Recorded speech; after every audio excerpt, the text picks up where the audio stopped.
There are some Yeah, Namaste, problems. Adab, Face hello. cannot get Because access to live, them. it went live now. So, welcome to all my Sorry. honorable friends from Sri Lanka. This is the fourth straight Yeah. live from Sri Lanka, and all wonderful guests led by Brigadier Ranjan De Silva. And we have Sirimalji.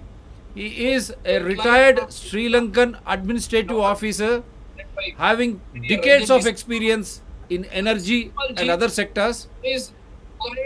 And oh, I think there is an echo. Is it clear now? And then we have Chula, Mr. Chula, educationist, spent good amount of time in Sri Lanka and abroad.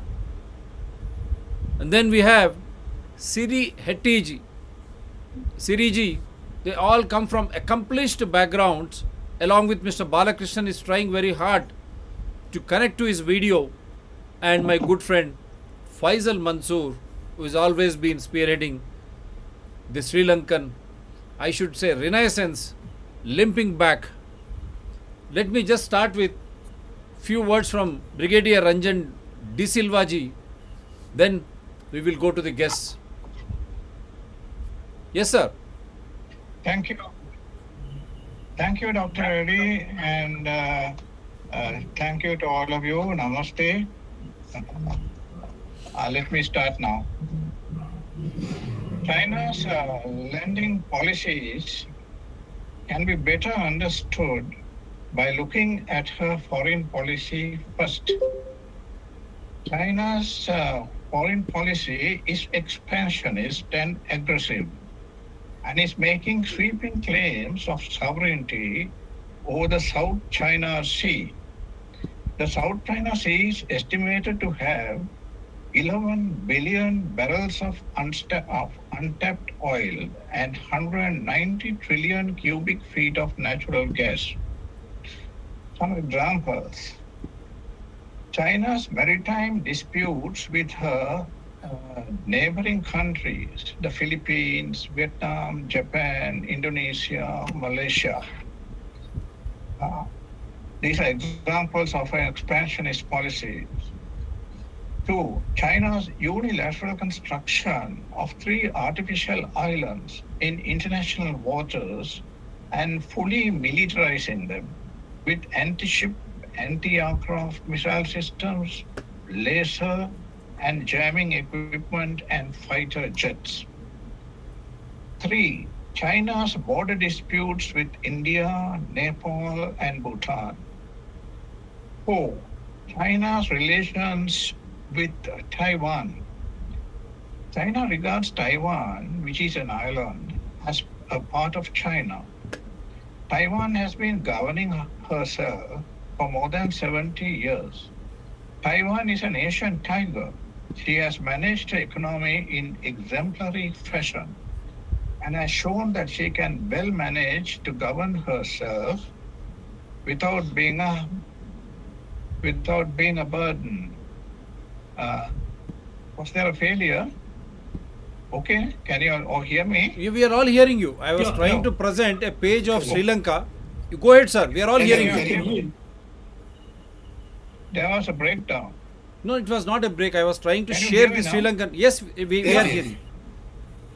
I can't hear you. Hello? Dr. Reddy, can I? Yes, you can I hear can me. hear you. I have muted myself, and I was trying to show a page of Sri Lanka while you narrate. So there is no breakdown. Kindly go ahead. Okay. I was talking about China's relations with Taiwan. China regards Taiwan, which is an island, as part of China. Taiwan has been governing herself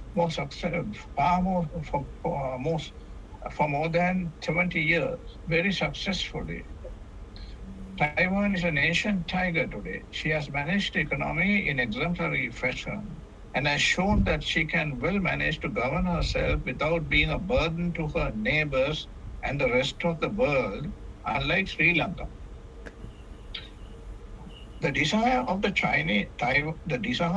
Taiwanese people is to govern themselves, but China's government does not subscribe to the universally accepted concept that Sovereignty belongs to the people.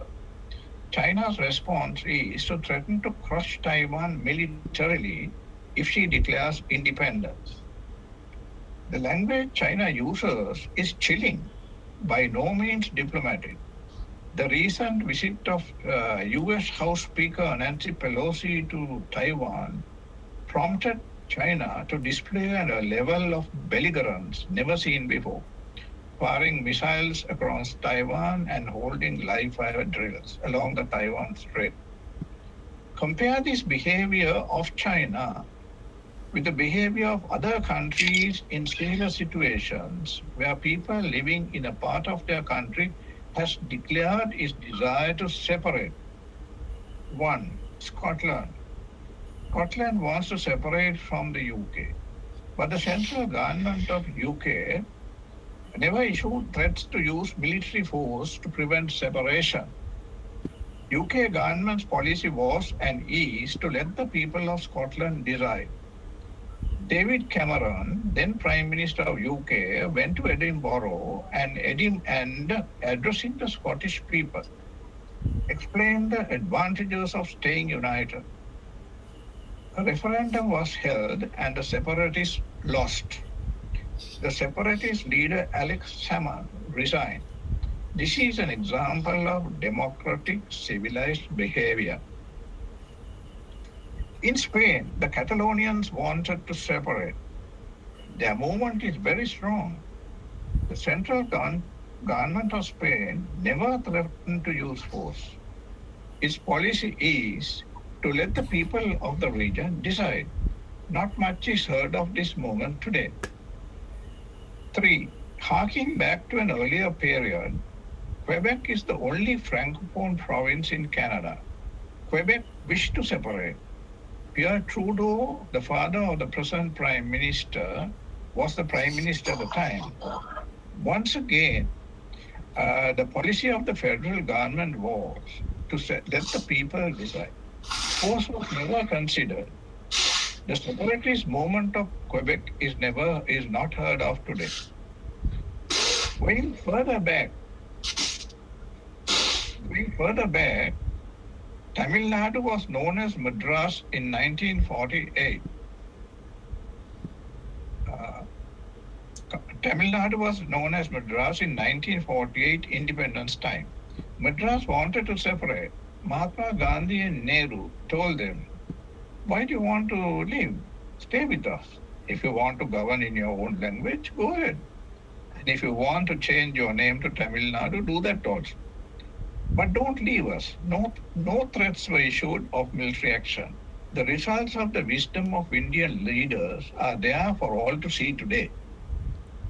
It is the same rigidity and inflexibility that China brings along to her lending policies, disdaining compromise. Unfortunately, borrowers on behalf of Sri Lanka were either not professional enough to see or they were corrupt or both. China has delayed joining Sri Lanka's other creditors at the negotiating table to restructure Sri Lanka's debts. China's response to restructuring is to offer another loan and drag Sri Lanka deeper into the debt trap. IMF and other creditors are more considerate. They are willing to give more time, revise rates, and even accept haircuts. One has to seriously consider whether China is using its financial clout to expand her hegemony. In Sri Lanka, China funded the construction of the Hambantota harbour. When Sri Lanka was unable to pay back, China demanded the harbour and got the harbour on a lease of 99 years. Some say it is 2 terms of 99 years. Our leaders are not transparent on their dealings with China. They have forgotten that they are acting only as the agents of the Sri Lankan people, and the Sri Lankan people have a right to know. However, they have preferred to remain silent. Secondly, perhaps to keep the people happy and to avoid unrest, the people were assured that the harbor will not be used for military purposes. Yuan Bank 5 vessel belongs to China's People's Liberation Army Strategic Support Force. It is a space tracking ship to monitor satellite, rocket, and intercontinental ballistic missile launchers. It has the capabilities to snow. Clearly, then, it is a military vessel. The primary purpose of the vessel is not to engage in marine scientific research activities. All spy vessels come under cover. No vessel seeks entry declaring it is a spy vessel.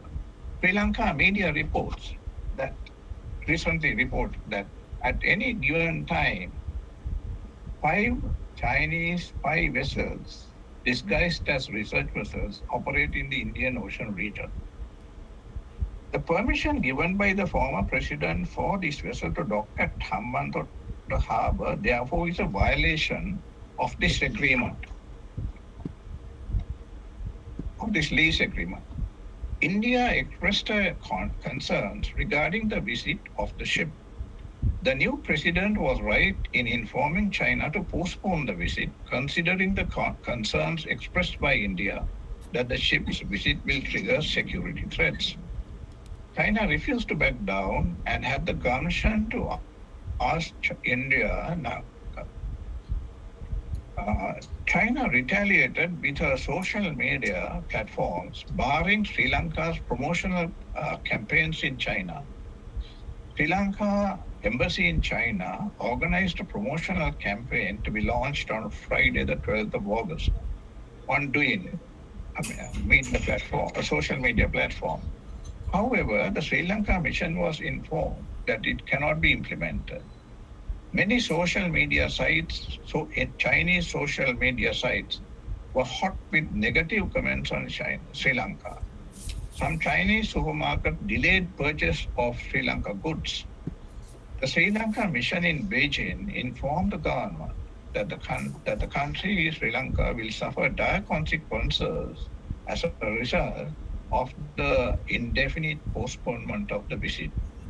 He would have taken into consideration the ongoing, the need for the participation of China in the IMF loan application of Sri Lanka. China's participation was necessary in talks with the IMF for an 8 months. Finally, Sri Lanka had to give in and permit the vessel to dock. The vessel has now arrived and will be leaving on the 22nd. India will be providing Sri Lanka a maritime surveillance aircraft to enhance the maritime surveillance capabilities of Sri Lanka. The plane in fact has arrived now. It will be flown and maintained by the Sri Lanka Air Force, supervised by an Indian technical team. Now the harbor is being militarized by China, albeit in slow motion. Sri Lanka government has conveniently forgotten the assurance given to the people that Sri Lanka will never allow China to use the harbor for military purposes.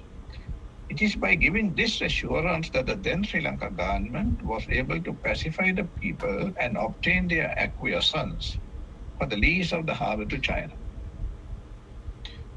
At a time when Sri Lanka is bankrupt, having no money to buy food, fuel, or medicine, India helped us much more than China. This ham-fisted dismissal of India's concerns and permitting the Chinese warship to dock in the Hambantota harbor is not the best way for Sri Lanka to reciprocate the friendship shown by India in Sri Lanka's hour of need. The former president bungled badly when he decided to give permission for the vessel to dock at the Chinese-run Hambantota harbor at first, without taking into consideration all the circumstances, domestic and foreign. All that could be done thereafter was to control the damage. China showed a similar aggressive, arrogant attitude when Sri Lanka's experts rejected a shipment of Chinese fertilizer on the grounds that it was substandard. China even blacklisted one of our state banks for not honoring payment. China refused to take back the fertilizer even after the decision was upheld by Sri Lanka's courts and was hovering in Sri Lankan waters until uh, the political masters caved in. These are two lessons Sri Lanka can learn from when dealing with China in the future. There are other projects funded by China which have yielded no benefit to the Sri Lankan people. One, the Mattala Airport, the Surya Weber Cricket Stadium, Magampura International Convention Center, Lotus Tower, and Port City. These are projects which have brought no benefit to the people. The creditor should have known that as he would have done, the creditor should have known that as he would have done his own feasibility studies before granting the loan. What is more, they are unsolicited projects. They are a major reason for the country's financial collapse. Sri Lanka is justified in repudiating the money borrowed for them, applying the doctrine of odious debt. This is another matter that should be placed before the IMF for consideration when restructuring debt. Keeping on the innocent people the burden of refilling state coffers emptied by dishonest politicians, allowing them to keep the money stolen is unjust and unfair. It is a violation of human rights. It will create a bad precedent and an encouragement for politicians to continue robbing. Inaction will diminish the image of the IMF as well. Therefore, recommendations must include action against all those political and administrative who are accountable for the financial meltdown. The IMF must make it a condition. The IMF must make it a condition of aid that concurrent action will be taken to 1. Recover stolen assets. Punitive action against those answerable for financial crimes. 3. Already a case has been filed in the Supreme Court calling for action against those accountable for bankruptcy. The purpose will not be served if the IMF aid is handed over to the same people who are accountable for the financial collapse. This means that fresh elections should be held and the people are allowed to choose a new government. The aid should be handed over to this government. It is the responsibility of civil society to bring these matters to the attention of the IMF. There is nobody else. China's lobby in Sri Lanka is very powerful. There is the Sri Lanka-China Friendship Association, the Communist Party of Sri Lanka, and politicians and parliamentarians to speak for China in and outside Parliament. Finally, there is the Chinese embassy itself, which is very active. Consequently, China has greater acceptance among the people than India. By contrast, the Indian lobby in Sri Lanka is very weak. There are no politicians or parliamentarians inside or outside Parliament to thank India for the 3.8 billion aid given during this crisis period. Besides aid in other ways. Even a beggar in India donated his collection. So did members of the Tamil Nadu General Assembly. These gestures of kindness should have been given wider publicity. A vote of thanks should have been passed in Parliament in appreciation. The Indo-Lanka Friendship Association should have welcomed the Indian High Commissioner to a meeting and thanked him publicly, but it was not done. In short, there is much more that India can do to make Sri Lanka people at the grassroots level aware of all she has done to ameliorate the suffering of the Sri Lankan people. Had this been done efficiently, perhaps Yuan Wang Five story would have ended differently. I thank you.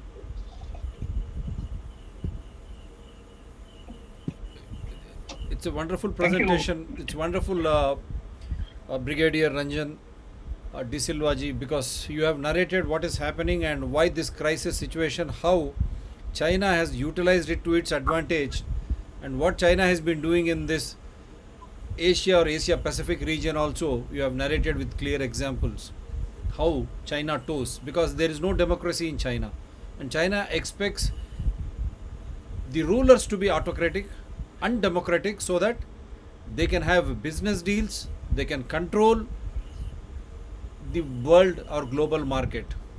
Unfortunately, this is devoid of democracy.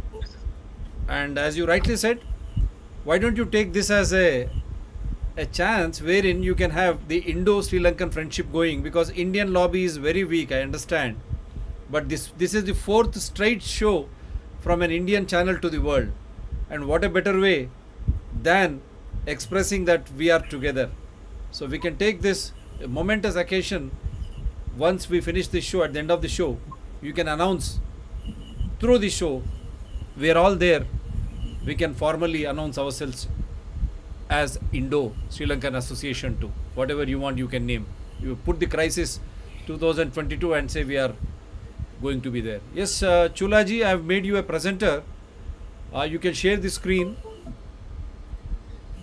Yeah, how do I do this? Just press the screen, yeah? Yeah, you have down, share the screen. Click on share. Yeah, the screen. Down you have share, right? Yeah, it doesn't allow me to do that. I don't know why. In the bottom, you click the share screen, share. Yeah.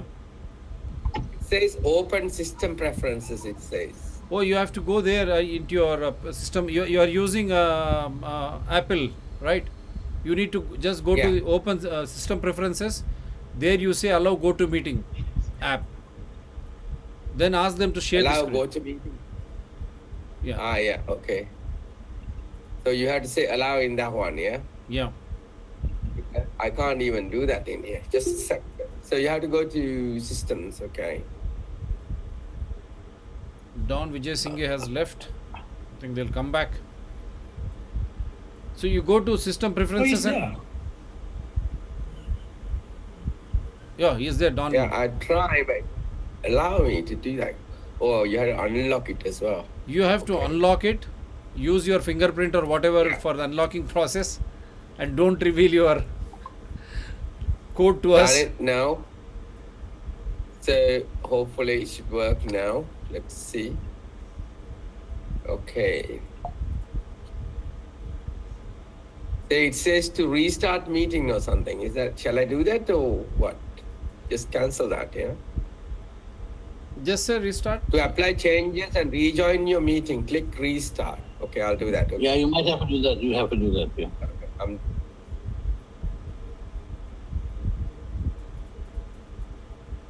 Because they're all security features which are always there. Yeah. I think now you are right. I think I need to make you presenter again. yeah, I can't screen it again. No, I'm going to. No, you are the presenter still. Why can't I put the screen there? Shares, where should I go to? Share screen is down. Share screen. Yeah, but it's kind of crossed off. I can't share it again. Yeah, here I'm showing you down. Share your screen.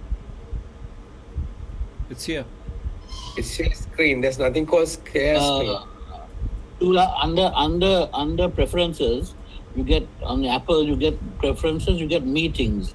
Under meetings, you get screen sharing. So I think you have to click that on. Yeah, go to meeting screen sharing. You I've have come to. to two channels now. I don't know why. So I'm speaking through this. Yes, my name is there somewhere else as well again. I'll That's make you. offline. I'll make you a presenter again, so that this confusion will go off. It will try to understand. Now I am making you presenter because you have reconnected, rejoined. Now you check, you are the presenter now, Mr. Chola. Now you are the presenter. Now you share the screen. Okay. I have to do this same thing again. Share. Now because I made you the presenter, you have rejoined. Yeah, I'm trying to say, okay. That should be fine. Is that happening? Is it good now, you think? It still doesn't allow. Okay, it says, okay, now I got it. Yeah, okay. That's it. Finally got there. Oh, Yeah. is that through now? Can you see me now?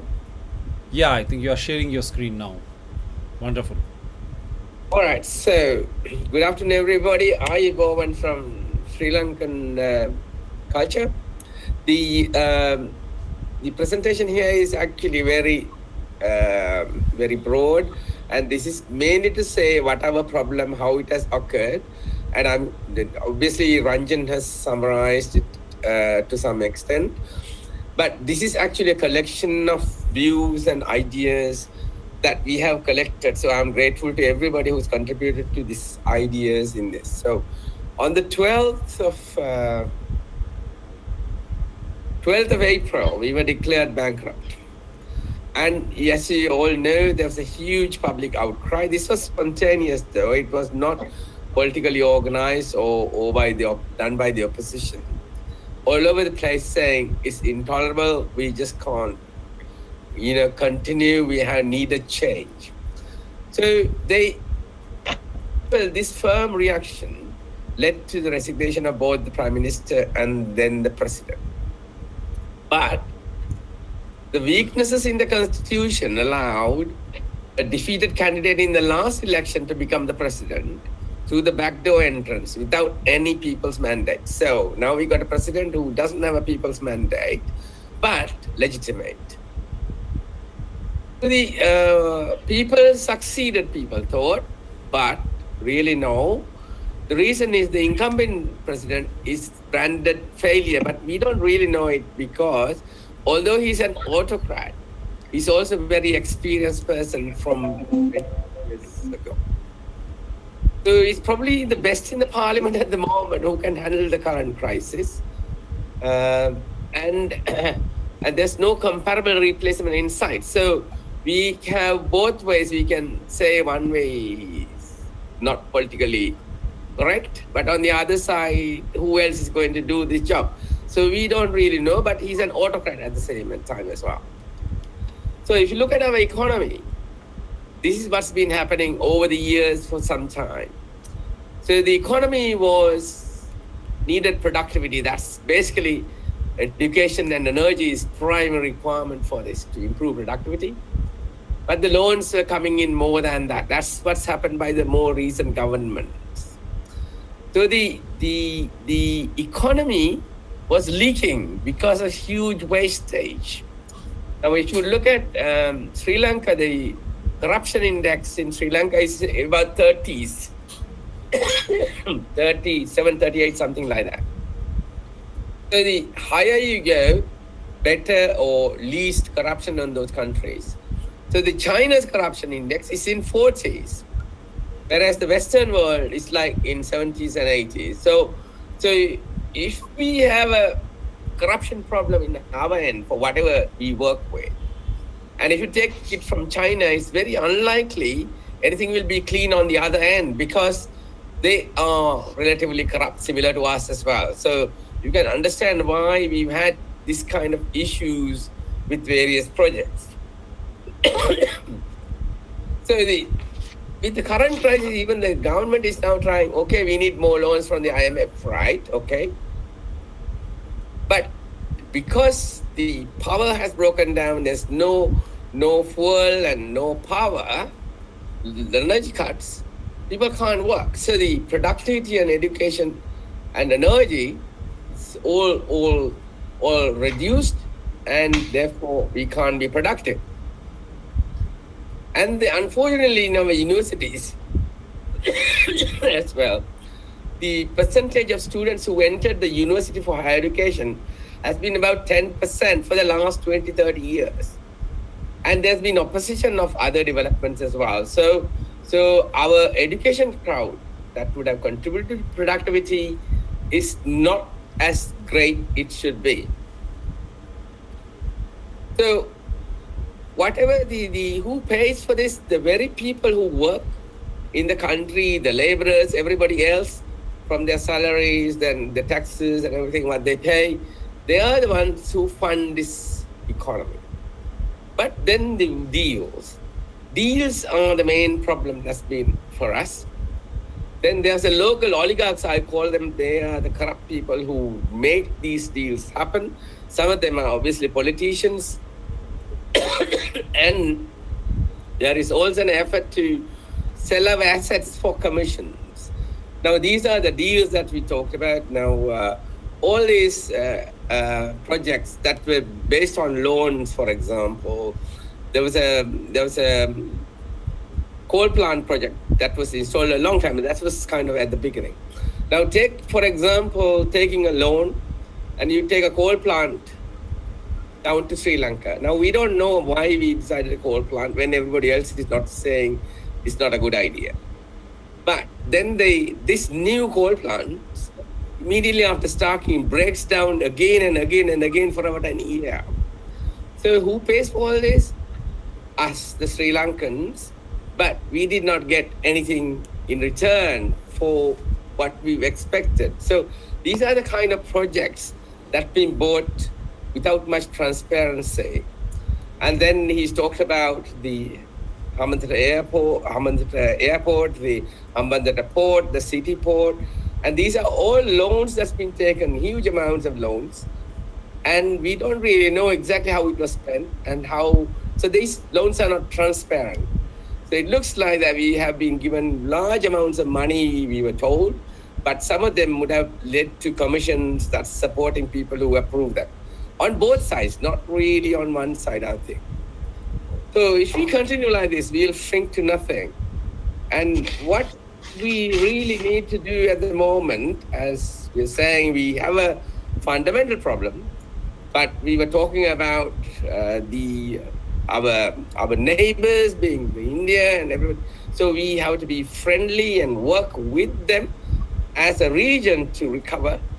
And that's very true as well. So we need dollars basically because our health is dependent on that, because we import most of the medicines and we are not self-sufficient with the food as we were at some point, but now we are not because of various government manipulations like not giving fertilizer, not giving this and that.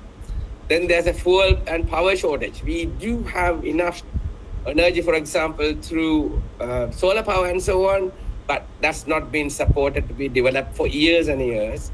So we are kind of in a very difficult situation.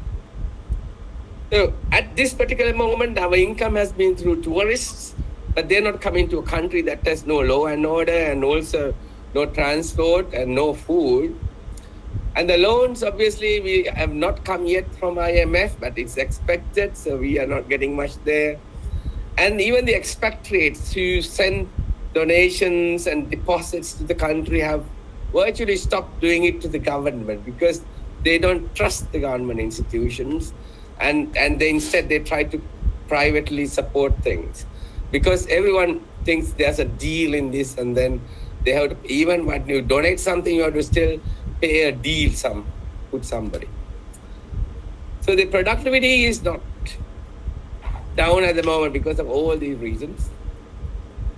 And whatever the fuel that we have is not really should go to the politicians, but instead it should probably given to the lorries and buses and trains, so we can restart working so that at least we can improve our productivity to generate the dollars so that we can start to recover.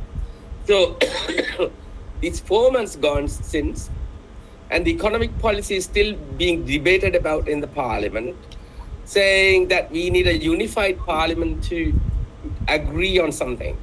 But this is rubbish. The parliament has always, will never be unified because that is how it's designed to be. It's designed to debate, argue, and then take a vote and decide. So if you have economic policies, that's what they should be doing. So it seems to be that our cunning politicians have set a target that was never designed to be achieved as a unified parliament, because that's not the parliament in original design in any country. So if we improve our productivity through this kind of measures, then at least we should be able to start. But then there are economic development plans being developed by many other people who are very valid actually, but not the parliament doesn't seem to be taking much interest in looking at those, because they always have this consciousness about how do I make a deal from it. So sadly, that's our situation at the moment. So we are working to see how we can improve. So we have to restructure loans, maybe improve our productivity, open up our universities and education and improve it more, give food for children and pregnant mothers at least so that they will not get malnourished, and the wastage has to stop, the local corruption has to stop, and the selling of assets have to stop. Then we will stabilize to start to recover. Thank you very much. Wonderful presentation, Chola, Mr. Chola. I think this would be Yeah, an I have. yeah, please go ahead. How can I take it down? You want to be out Yeah, of it? okay, done. You have anything else? Yeah. No, I think that's all I had to say, because this is all a collection of ideas. Wonderful. No. This is an apt one for any nation, for that matter, Mr. Chola. What you have put is very clearly, you borrow loans, and you have put E square, education and energy, vital sectors. Yeah. This is what I've been telling through these Vital, shows. very vital. If you want to subdue a nation, you just cut down their energies. That means their fuel. The entire country will come to a standstill. The next aspect will be, you just see to that the food chain that is disturbed, so that people will come into your fold. That is what global monetary policy is all about. You get people and nation at once, as is happening in Sri Lanka, because you have cut down the channels of fuel. Sri Lanka comes to a stop, halt everywhere in all sectors. So no movement, no mobility, no productivity, of course. And in doing so, you are trying to control the basic food industry, the agriculture industry. That's how you control the people. That's what is happening. It's a sad state of affairs. Yeah, would you like to comment, Sirimalji, because you are very experienced administrator? And before I go to Siri Hetty Thank you very much. First of all, I must thank Ranjan for initiating this after seeing a letter of mine that written to Chula and organized this discussion. Now, in the course of this discussion, Chula spoke about, is it Ranjan? They spoke about the coal plant. Well, this is the first step where China crept into Sri Lanka. The origin of this project was that the country was at a crucial stage facing a severe crisis, energy crisis, and there was no possibility of calling for worldwide tenders. Hence, the government approached countries to come. Here, China and Japan came in. Japan was give us a plant, and China too was prepared to give a plant and undertake the construction. The construction was to be done by a Chinese firm, which is state controlled. So you can understand when they have undone business or whatever it is. Now keep all that aside. They provided a special substandard plant, and jokingly people call it always breakdown. Now with that, the Chinese never gave, I don't know by what reason, never gave us the correct maintenance or repair instructions. And every time we had to, when breakdown came, the CEP had to call the Chinese to come and help them. At one stage, Chinese company volunteered to take over and run it for us to buy the electricity from them, which was vehemently opposed by the CEP engineer and supported by Champaga Ranambaka, who was then the minister. Fortunately, that was rejected. If that was given, what would happen is they would have had a hold on a very vital utility where development of a country stands. Well, that is that. So, what are the other things? Now, under whatever it is, they want China has a plan to dominate the East. That's what my feeling is. They project knowingly that the country cannot pay, and when the country cannot pay, they walk in and take over the project and run by themselves.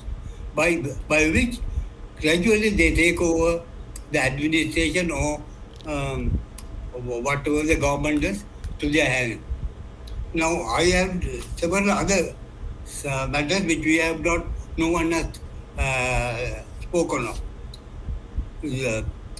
Are you aware that the refill land at facing Goldfish, 269 hectares, out of which 116 hectares have been handed over to China completely. What could they do with that? Either they can colonize it, or may have we don't know what it will do. They might have a military base, which is dangerous. No one has thought of this. And India has the right to come in and see to the safety of our country. That I must admit. Then, that is one thing. Then have you noticed most of the name boards down south are in Chinese, Mandarin language. Now that is against the country's policy or the law, where it is only said that all name boards should be in the 3 languages. How is that was allowed? That was because, what I feel, the government was weak. The then government. Maybe, if I'm not wrong, accused Mahinda Rajapaksa's government for giving a blind eye to this work.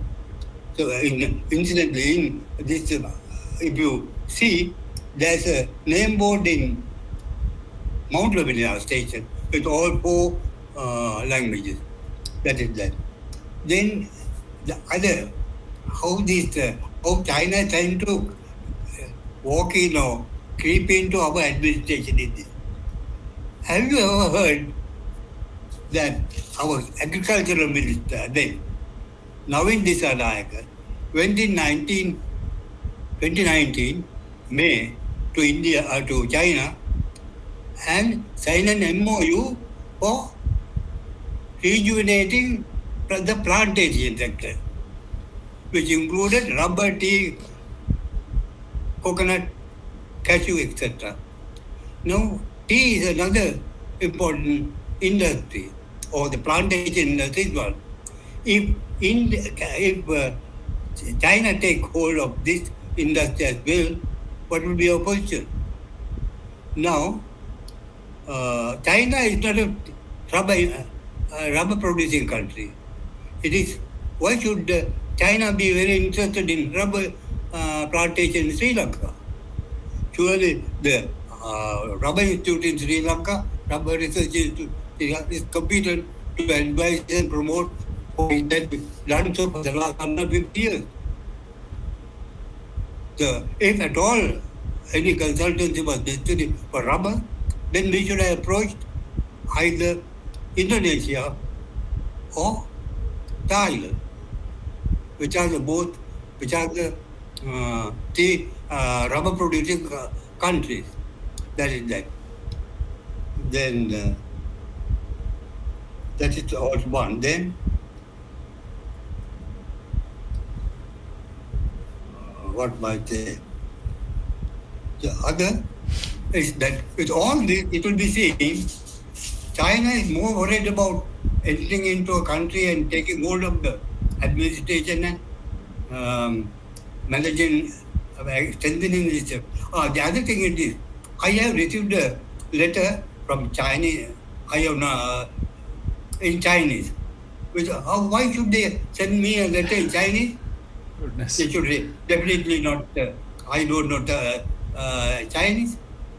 That is because they want to make Chinese another international language. Now in Kenya, most of the people are studying Chinese because both of those projects are now run by the Chinese Okay. because they fail to pay the debt taken. Those are things which have just crept into my mind. So these are things which people must realize. The threat of that 116 acres of land, rebuilt land, is one serious thing the government must look into. Can we at any time stop them from doing anything what they want? And being a short distance, what will happen if there's a conflict between the Western or India and the West against China? Sri Lanka will be the battleground. It's a serious battle which they should think of and take remedial action. Right. That's all. Thank you very much. Wonderful, wonderful, Sirimalji. I think you have put in all your experiences and expertise, and I only hope people are listening, the Sri Lankans and the entire world, how Chinese invasion is trying to scuttle your own culture, your own identity. When I say culture, identity, the language which you speak.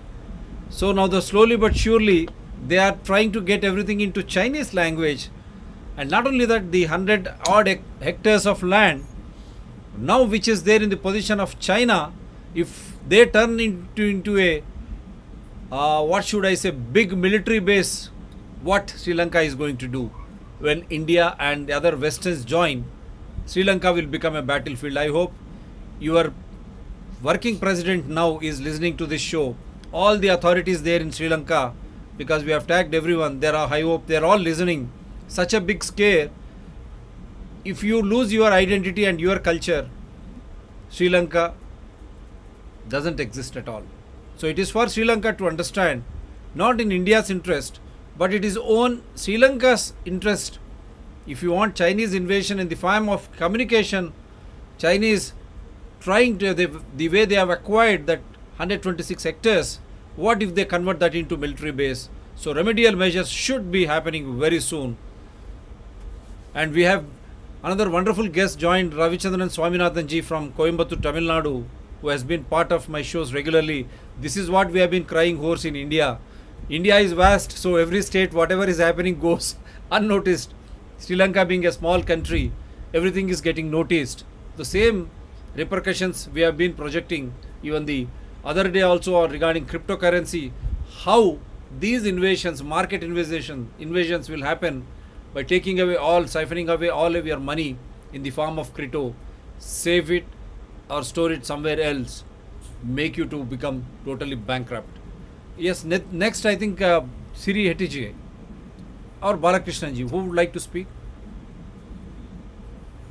I can come in. Yeah, please, sir, please go ahead. Yeah, okay. Let me begin by saying that that I'm not an international relations expert. Therefore, I'm not going to really touch on, very important geopolitical issues that others have already touched on. I'm not an economist. Therefore, I will not be talking too much about how this massive economic crisis emerged out of the accumulated debts over couple of decades at least, maybe quite a bit more. But we're all coming from different backgrounds, and naturally what we say depends on what we really are interested in and also what we have been working on. And let me tell you, since you don't probably know me, I'm a sociologist. I'm an emeritus professor in the University of Colombo, and I have been working on economic policy issues, and of course, in relation to social development. Not so much economic growth and things like that, but certainly development in a very broad sense, cutting across a whole range of things. Yeah. Now, the reason why we are discussing, coming together today is because, Sri Lanka has, really collapsed. We are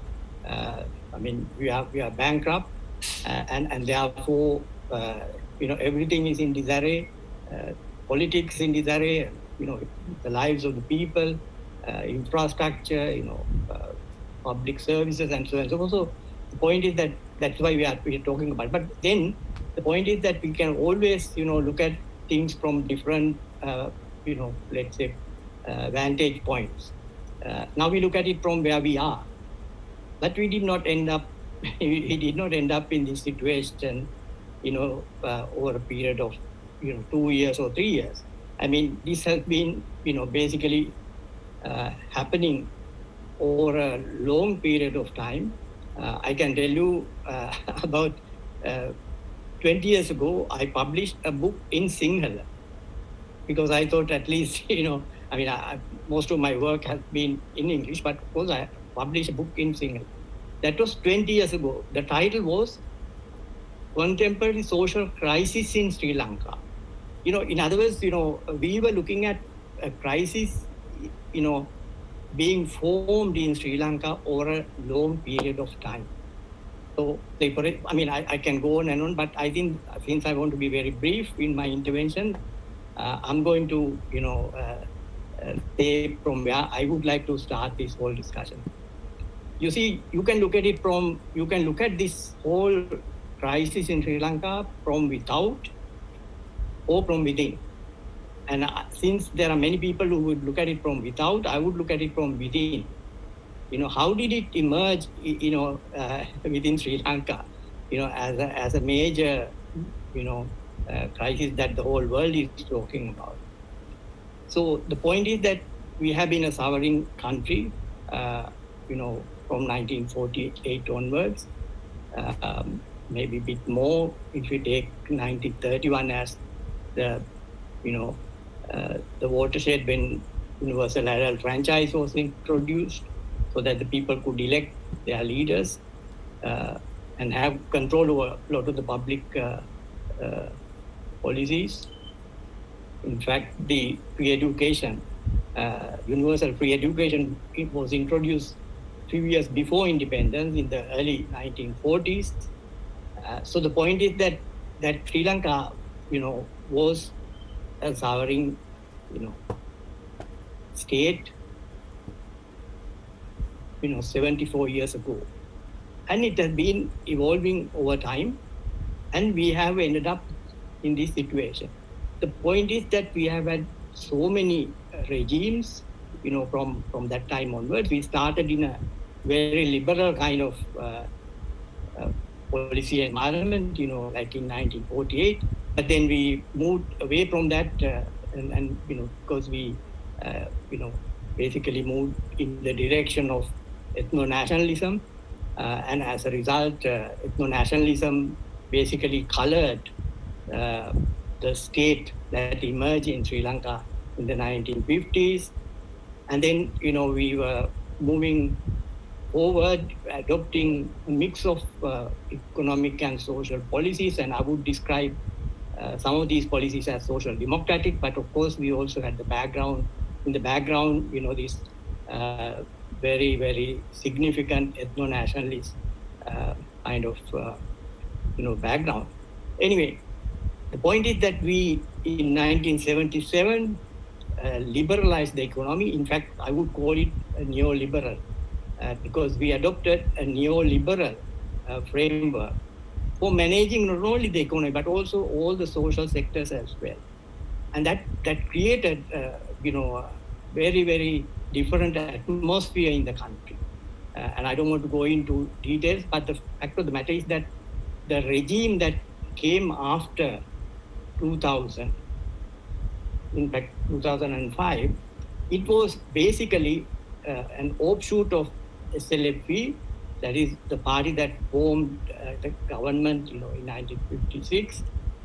But the point is that the government that came in after 2005 was a populist regime in the sense that you can basically sort of do anything virtually under populism, whatever that that is popular, that can be appealing to certain section of the population, you just do it. So in other words, the whole policy regime became so blurred, and that you cannot say that we stand for this economic policy, we stand for this particular education policy, we stand for this health policy, we stand for this transport policy, we stand for this agricultural policy. And, you cannot say anything like that because it's a populist environment where you just do things in the way that you like, taking into consideration the political and social and cultural forces that are operating at that particular point in time. So it is this particular let's say evolution of let's say political, social, economic and other conditions that really prepared the ground for what we are witnessing today. So it did not fall from the heavens. It did not really. It was not brought on us by someone. We basically produced it within our own country, within our own system, and within our own political system, and as a result, I would say we cannot really. I mean, we are as responsible, not only as citizens but also as whatever we do. Whether we are in politics, whether in academia, whether we are in something else, we are responsible for what really has happened in Sri Lanka over the last few years, and I think that is really what I want to emphasize. So the point is that as a sovereign nation, we have been basically taking decisions on our economic policies. We have been taking decisions on our social policies.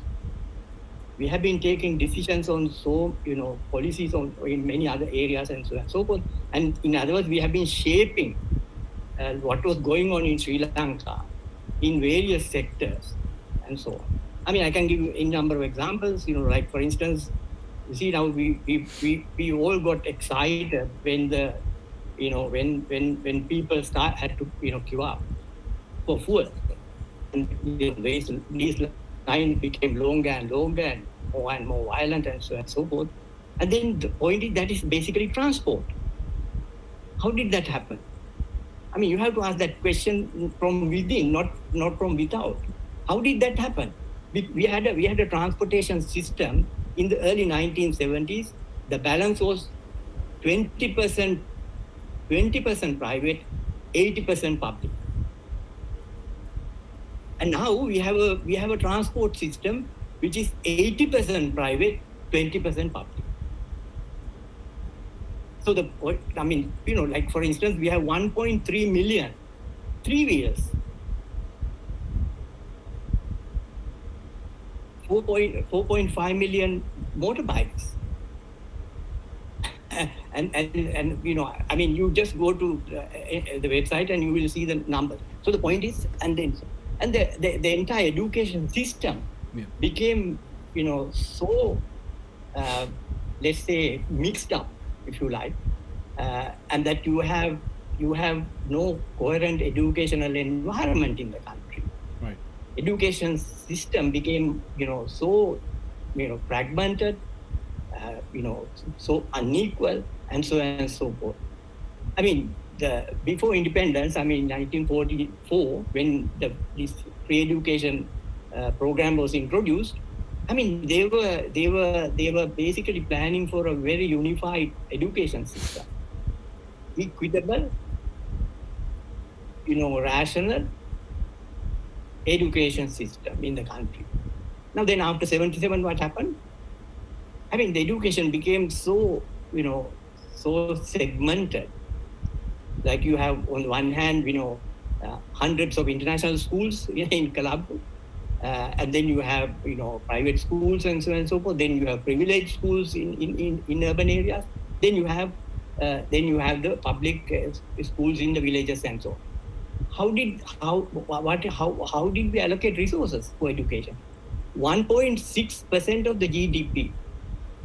1%, that is one of the lowest in the world. When you look at the countries in East Asia, they allocate at least 5% of the GDP for education, and so on. That we have one of the lowest. So the point is that education became a battleground between rural and urban people, between classes, and so on and so forth. And then it became driven by one thing. It's been driven by instrumental values, not substantive values. You don't value education for education's sake anymore. You value education for what you can gain from your qualification. So it's basically credentials. Yeah, that's right. That people are behind. Because with credentials, they can really get what they want. Yeah. So anyway, what I'm getting at is that, in each one of these areas, Right. what happened to the industries that we had established in the 50s and the 60s? After 1977, what happened? And then what happened to agriculture? And someone mentioned, all these agricultural research stations, Yes. all these farms and Yep. all these farm schools and all these agriculture was a very vibrant Right. sector in Sri Lanka. And then what happened to agriculture and so on. So the point is now we have been basically dismantling many things. And we have been also building a lot. What have we been building? We have been building, expressways. We have been building, all these infrastructure, all these, like for instance, all these Ports, kinds of infrastructure. roads, you see the- dismantling education and agriculture. They have been building ports and roads, but basically they have been moving away from your native education the point is- policies and agriculture policies. Absolutely. So the point is that we know who is responsible for all these things that happen. Yeah. That's my fundamental question. Who is responsible? Didn't we take decisions? When I say we elect governments, and the governments that did these things, Right. and to borrow money, it's not the creditor who decides, about borrowing. Borrowing is decided by the government. Yeah. So the point is the whole governance system deteriorated so much under populism that you have what you have now. That's what I have to say. Right. Therefore, with all what we are saying, you can look at it, as I already mentioned, you can look at it from different vantage points. Yes. You can look at it from different angles and so on, and that's very important. Right. Because then you have a rounded picture. So I think all the presentations are very complimentary, and mine Yes. is also basically It's within Sri Lanka. something. Yeah, within- Thank you very much. You have added within Sri Lanka how the slowly but surely the native education or agriculture has been systematically dismantled for the sake of all those big roads, big ports, and again people have to blame themselves because they have elected a populist government, and instead of Nobody government, came from outside and asked us to do any. Yes, I Nobody know. came from outside and asked us to do what you have done. yes, it's only people because Except, of the lack of course, awareness. Now we have no choice. Now No we choice. have no choice. But But we had a choice, and then we used that choice Right. And then we did quite a lot. Right. And then we started not doing that. And we started dismantling what we had put in Right. place. It's And point is then taken. we opened the floodgates for everybody else to come in. And then we are now in that situation. And that actually now we are Right. very much we are very much in trouble now. Yes. And we don't, we Right. can't, we have to listen to everyone now. Right. Because we are so bankrupt and we have no way of Got it, surviving. sir. Got it. And for food, medicine, what else do we want? If you don't have food, if you have no medicine, I mean, Right. then you will do anything. Right. And That's that is what. exactly so. So we put ourselves in this situation. I'm not saying the last few years. I'm not saying the last. It's okay. 10 years. It's your point is taken. Siriji, over a your period point of, is I would taken. say, over a period of 40 years. Yes, Over a yes. period of 40 years, I would say. Right. 4 decades systematically. Yesterday also we have used Sun Tzu's famous quote. Ravichandran Swaminathanji made me to put it on the poster. I think he will be better off to speak on that one quote before I go to Balakrishnanji and then Don Vijay Singheji and then Manik Jaykumarji. That what is that quote? How can you subdue your own enemy without even fighting? See, The supreme art of fighting. The supreme art of fighting is winning without fighting. that is what Yeah. that is what has happened to Sri Lanka. And because now this should be a lesson for Indians also. I hope the Indians Absolutely. they should I mean, learn. No, for the whole world. For old world, For if the you whole don't world. learn, you will end up becoming slaves again. We have seen what happened before, We have- how we have English become- dominated. Now we have- it is we have- not one we have country or become white fixed to domination, but it is the domination of globalist forces in the name of economists. Yes, Balakrishnanji.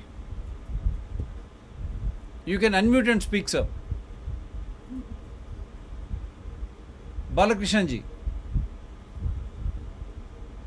Right, yes, thank you. Unfortunately, I couldn't switch on my camera, but it's been working whole day. Something went wrong. Maybe the system doesn't take on it, I suppose. No issues, sir. Please go ahead. The problem, yeah. Now, we need to really understand the nature of government that came into power, as Professor Etige was revealing in 2005, Yeah. the Rajapaksa regime, Yeah. And this is one of the we had mostly corrupt regimes in this country, but it's the most corrupted regime. And if you want to understand better, if you look at the electoral campaign, Yeah.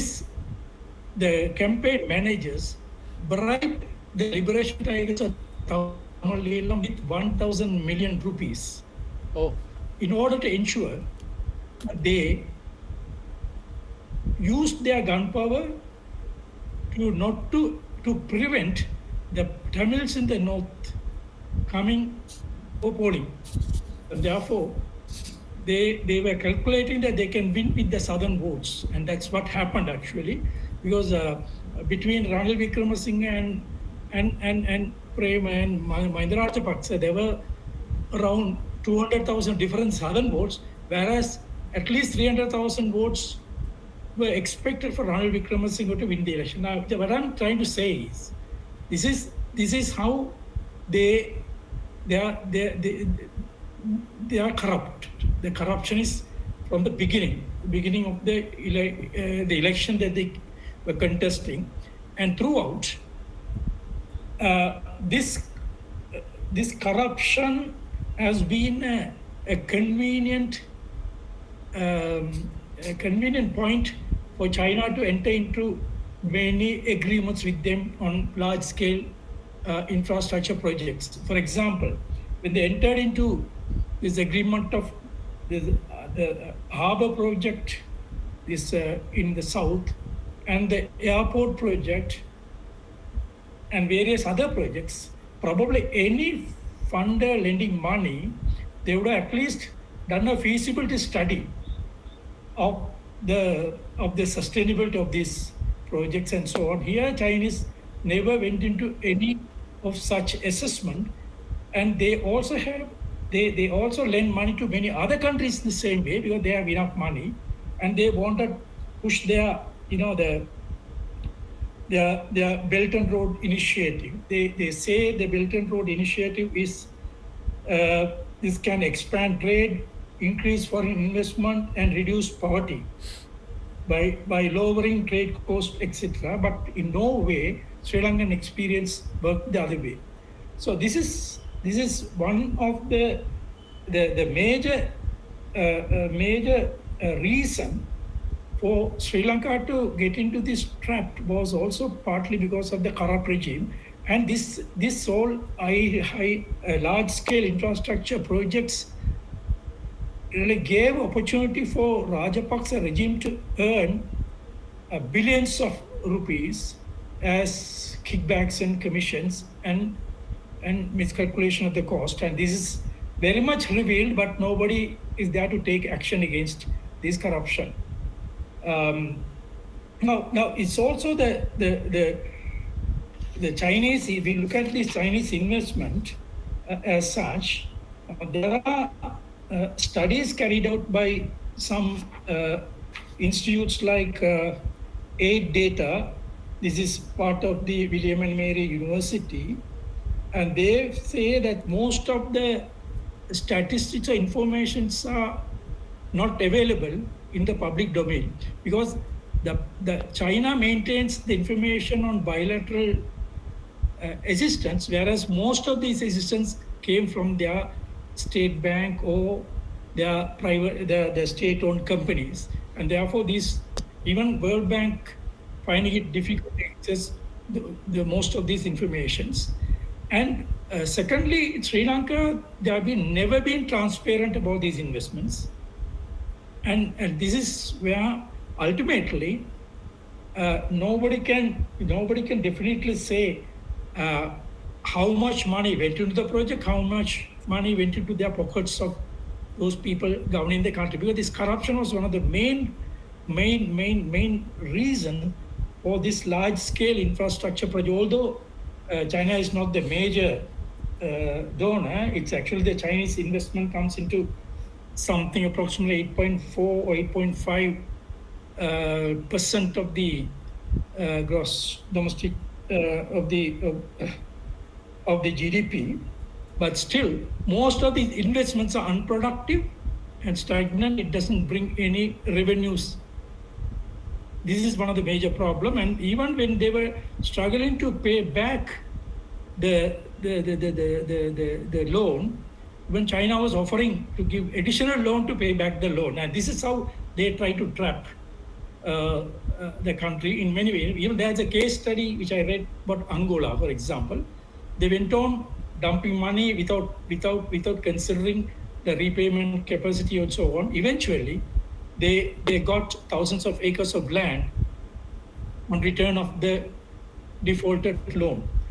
And so it's also the one cannot also reject the Belt and Road Initiative with this Indo-China relationship. This is also another important factor, because probably I feel this Chinese would have calculatedly moved when they were funding to the project to construct harbour, hoping that to fail, and then probably they can really create a base because it's one of the strategic location for them in the region. And so the issue is also this Chinese investment brought up a lot of controversy between India and Sri Lanka. And this is another geopolitical factor, because India has its own geopolitical aspirations as far as its own neighbors concerned, and to make sure that nobody would be allowed to use its neighboring countries that will be detrimental to the interest of India. And this is what I think probably Professor Panikkar created this kind of foreign policy options at the time of independence, if I'm correct in my reading. And India was very concerned about these aspects. And Sri Lanka, in the early stage of Rajapaksas, they simply ignored these concerns and then moved towards China. And then this is the situation that has created. And I do not know how far this is going to be. Now, for example, with all these default of these currencies, I think China is not at all showing any kind of interest to help Sri Lanka to restructure their loan. This probably it's very difficult for one country to agree for a restructuring, whereas if any other country refuse to restructure, they got to pay. So this competition is also there. But when we, I think. Brigadier Ranjan covered a number of these sort of relationship areas, and I feel that in my consideration is that China will not leave, because the problem is they also have this big project called the this port city project, which they have created. They established their base, and they also have allocation of a certain percentage of the land for them, and that's a very strategic location. And also they are spread into many other ventures in Sri Lanka, like housing and various constructions. Also this the direct investment in even small trade, toy shops and things like, and they are just spread all over. So their influence, I don't think that can be controlled by anybody, because the problem is they come with the big money, big amount, and Sri Lanka is not in a way of countering those influences, and therefore this Sri Lanka India whatever the geopolitical factor will remain in conflict for some time, I suppose. I will stop here for the beginning, and then I don't have a camera. I'm not feeling very Right, no problem. Wonderful. You have made your point. Yes, you have made your point, and it should be a big concern. Now I can say for Indian rulers, Indian strategists, it is a big confusion, and it is a clear warning. Anything you would like to put in, Ravichandranji, before I go to Don Vijay Singh? Then I'll ask Manik Jaykumarji to finish. I think it's a big concern for India. Yeah, I would like to add to 2 points here. The previous speaker as well as Mr. Balakrishnan. The professor was saying that the entire thing is from within. Sir, Sri Lanka is God's own country. It has got its own resources. Enough resources to feed the people of Sri Lanka. It is basically mismanagement plus the global pandemic unleashed by China, plus Sri Lanka abandoned its old ways and went after Western infrastructure and Western type of economy, and that is what has brought Sri Lanka down. And one major contribution to this present situation is the civil war which happened some years back in the north. So this is one portion of it. So please don't blame yourself for it. There are outside factors which have hampered the growth of Sri Lanka. Look at the positives. Sri Lanka has got a huge diaspora which is ready to fund and finance Sri Lanka. The only point is, how do you tap those resources? They will be willing to invest in Sri Lanka. They will be willing to bring up Sri Lanka once more to its original glory, provided they are made a stakeholder and they are given an opportunity to govern what they are investing, at least protect what they are investing. This is one thing. And the second thing is, from the strategic portion of it is, now look at India and look at Sri Lanka. If India, you consider India as an aircraft carrier, think of India as an aircraft carrier, then Sri Lanka will be the runaway. That is the point at which the planes take off from an aircraft carrier. Now what the Chinese have done is, they have blocked that runaway. Yeah. By getting into Hon'ble port, by building up an airport over there, and by taking over a huge tract of land, if I'm not mistaken, near Colombo. Yeah. effectively, what they have done is they have put a block on the aircraft carrier, which is India. Now, this aircraft carrier was pointing towards south, towards the Indian Ocean, and it was dominating Indian Ocean. Now, India is hampered by this, by the Hon'ble port as well as the Colombo port and the Chinese presence in Sri Lanka. As far as India is concerned, this is the biggest problem. And I will not mince words here. It is not as though that India has also been very gentlemanly and all that. At one point, we also tried the same trick, but we failed. We failed miserably. Yeah. China has succeeded where we have failed. So we have to learn lessons from that.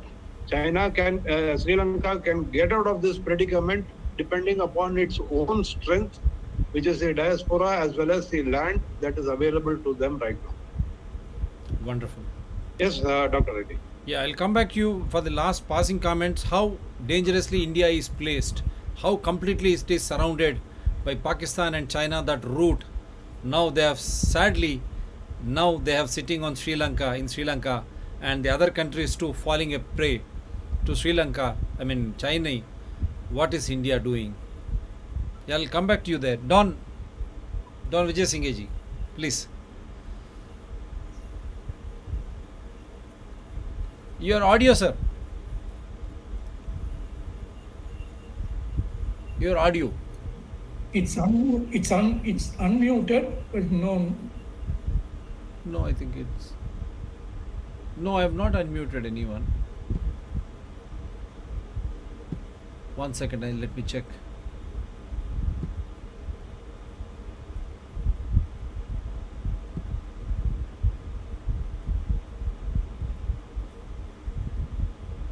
And if you don't mind, Dr. Reddy, I will add one more point here. Please go ahead. Mr. Balakrishnan was talking about Chinese help. But Mr. Balakrishnan was talking about China is not helping Sri Lanka when in the time of difficulty for restructuring debt. But actual position is China itself is in an economic crisis right now. Along with the drought situation, along with the zero COVID policy that they are following, along with the enmity that they have created around them. They are unable to now lend a helping hand, even though it will serve their interest in the future.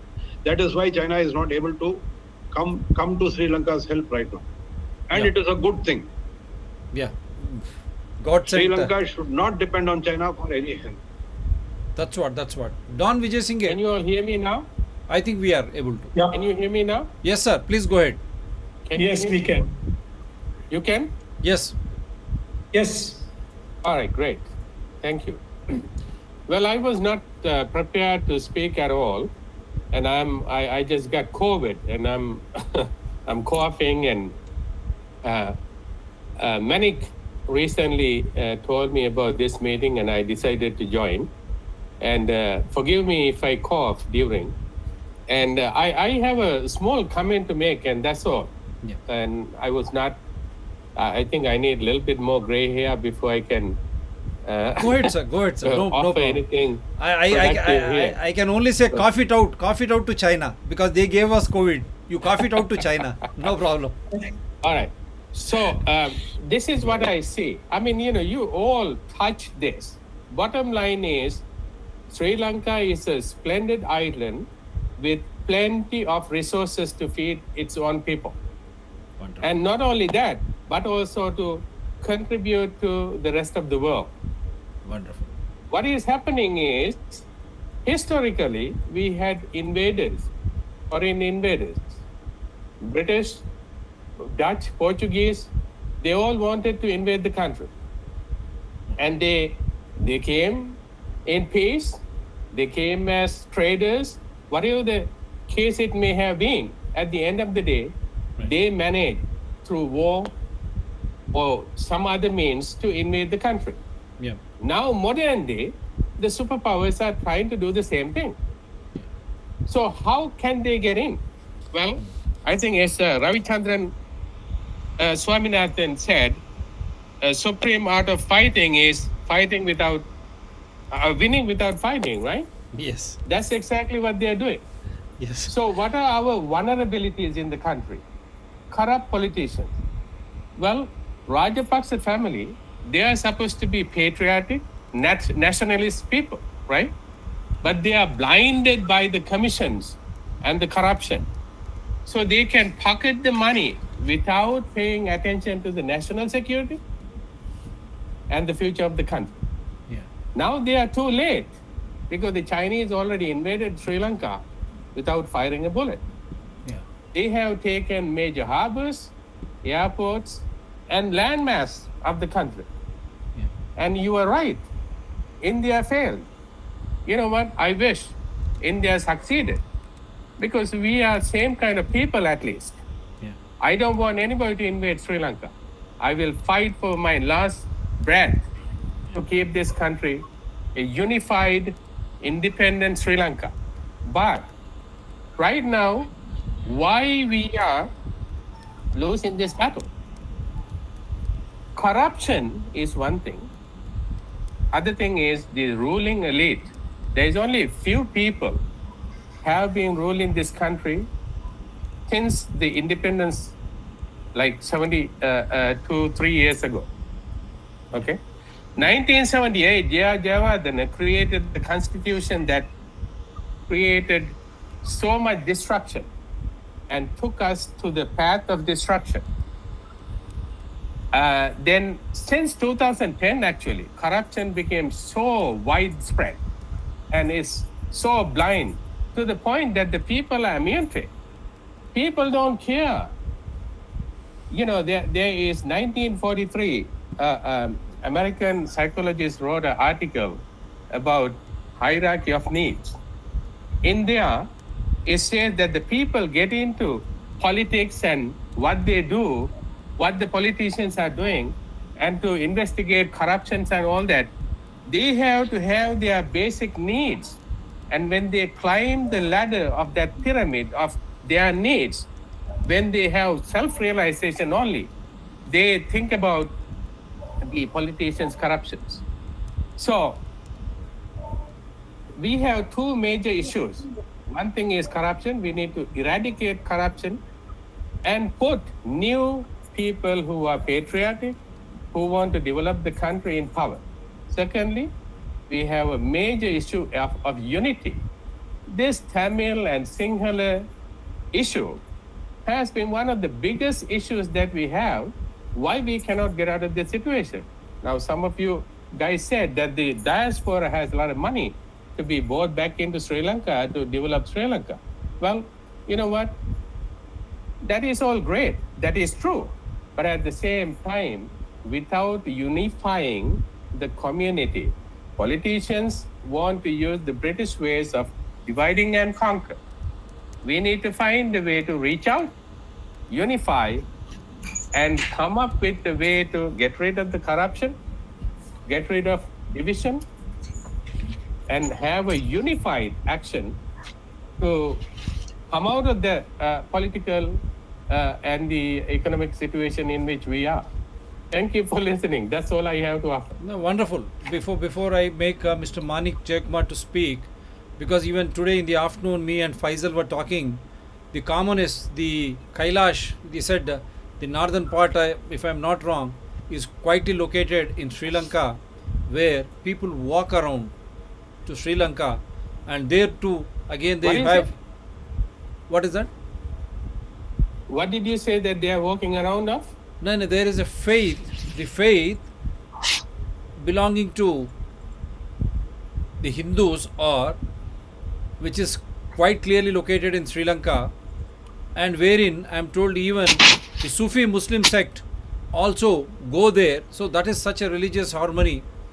If that is maintained anywhere, because we are all human beings, if we give our way to fundamentalists or those looters or corrupt elements, we are destroying or we are decimating our own selves. Yes, Faisal, one word before I go to Manikji. Can you all hear me? Yes, Thank please. you for Yes. inviting Dr. Reddy. Yep. And Ranjan, thanks for organizing this. You took over the mantle.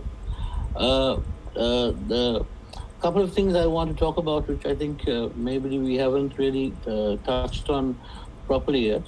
But before I do that, I want to clarify certain things that were spoken about. For example, the Port City project.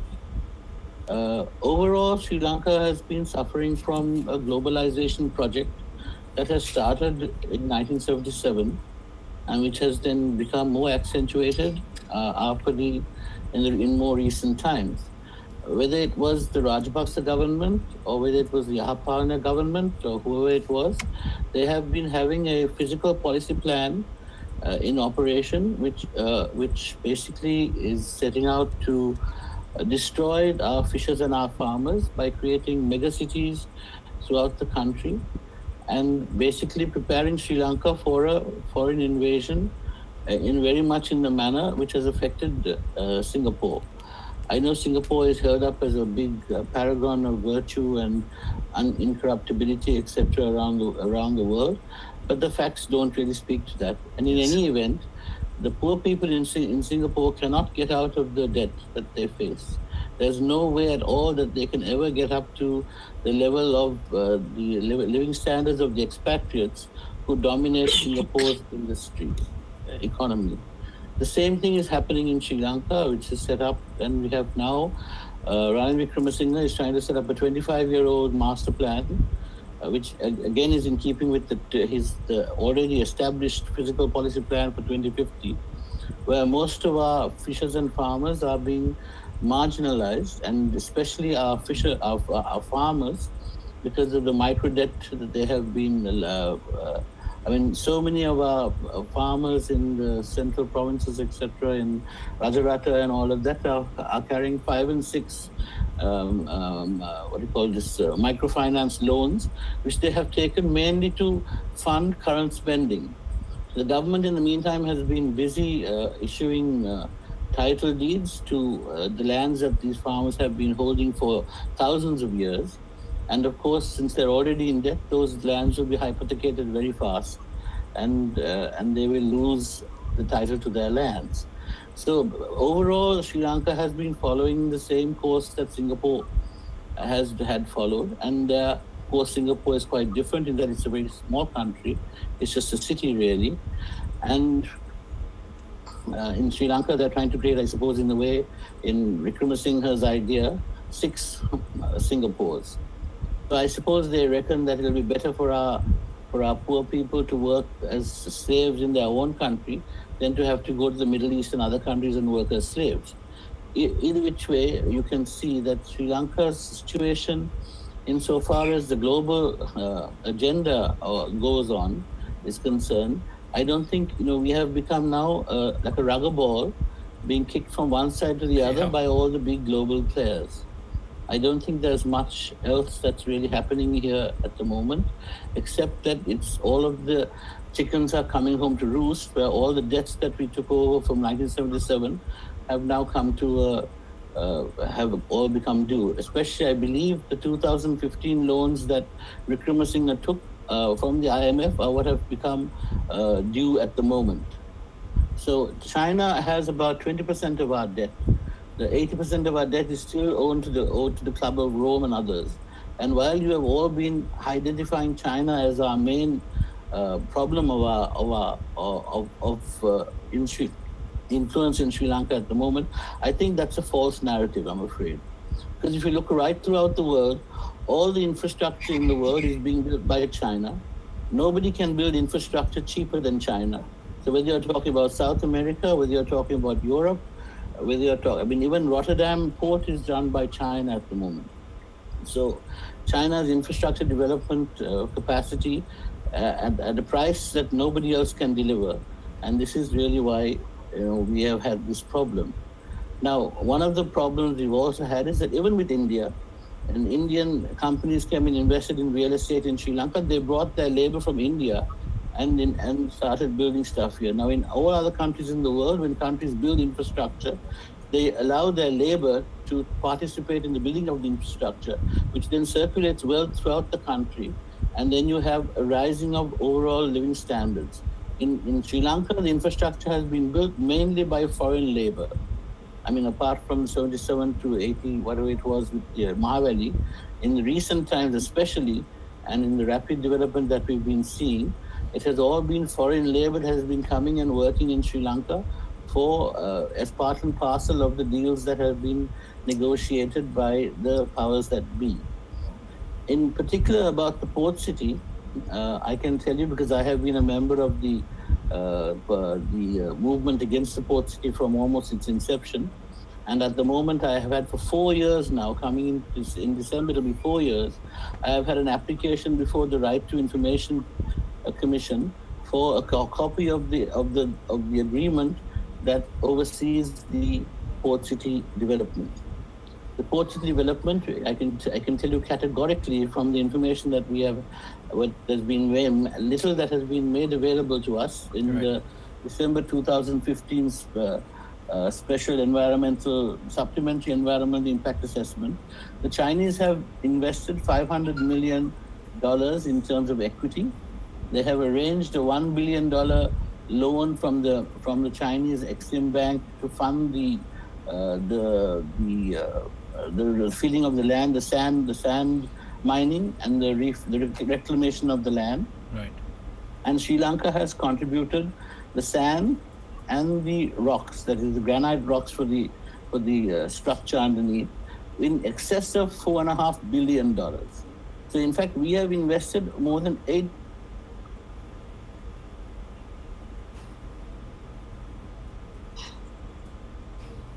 Yeah, we lost you, Faisal.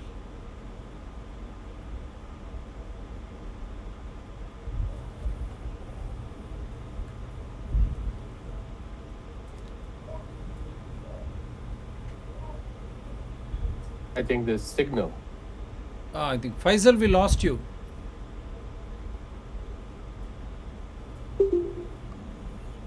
Faisal, not able to hear? Are you able to hear me?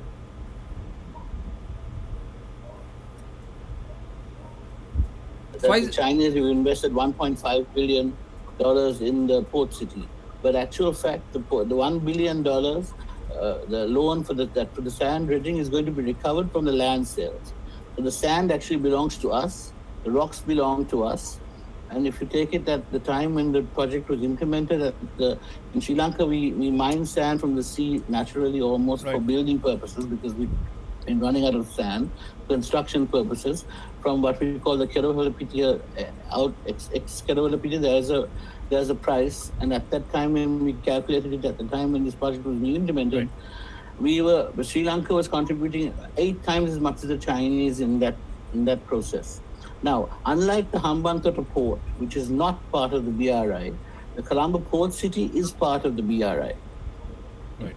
And on the Colombo and on the Hambantota port and the string of pearls across the Indian Ocean, one thing that India must take responsibility for and understand is that when the Somali pirates were attacking the Chinese shipping, and the Chinese asked the U.S. Fifth Force out of Bahrain to take care of their tankers coming from the Middle East to China, the Americans refused. The Chinese then asked the Indians for assistance in looking after them. And India categorically said that they do not want to be the policeman of the Indian Ocean. So really, you guys didn't give China much option except not to start looking after their own interests in the Indian Ocean. So to keep on talking about China as being, a hegemonic power, while it is true that they are behaving like the old colonial extractive powers of the previous centuries. I mean, for example, they bought up so much of the agricultural land in New Zealand, Australia, most of Zimbabwe, Angola, as you just mentioned, and the African countries. But nevertheless, they have always prided themselves on not getting involved in the internal politics of any country. However, this also is not particularly true because we know that the Chinese, what they call the China Harbor Company, Czech it's called, that they get paid they made a contribution of 1.8 billion rupees Right. to Mr. Basil Rajapaksa's foundation, which is what created the Sri Lanka Podujana Perumana Paksha Right. party, which is now running, which is in government at the moment. Right. So overall, when we're looking at this conversation that we're having right now, Right. I think we'll be best served by looking at it in terms, Right. in terms of the global geopolitical situation, Right. and understand that what we are seeing right now, and even the Aragalaya now, it is, I think, Right. comprehensively been established Right. that the National Endowment for Democracy was behind the Aragalaya, and Right. maybe the European Union too, Right. most probably. And I mean, the Daily Mirror paper, which of course one has to take with a pinch of salt because it comes from Vikramasinghe's family. Right. But nevertheless, they did highlight that 3 individuals from the organization of the so-called Aragalaya struggle had received something like 45 million rupees or something like that, Right. in order to fund the Aragalaya. One of the reasons I stayed away from the Aragalaya was because I wasn't sure who was behind it. Because Right. there's obviously a lot of money behind it. Right. Because of the way they set up chemical toilets, stages, electricity, etc., etc., etc. It was Fine. pretty obvious that there was some big power game in flow. Right. So I think that what we've seen right now is regime change Right. established by the Americans, Right. and I don't think there's any much doubt about that. Right. And the fact that it might even have been to a plan, because I don't think it would be possible for us to be in as much of a crisis as we are if it has Right. not been somewhat deliberate in some form, whatever, to bring us to our knees. And right now, Sri Lanka is ripe for plucking. We are on our bended knees, looking to the east and the west and on the north from Russia, if Russia would help us as well, Right. to try and get out of a mess that we're in. But the bottom line is, I mean, Sri Lanka's, unlike most developed countries in the world, Sri Lanka's stock market, our blue chip companies are trading at a fraction of their net worth.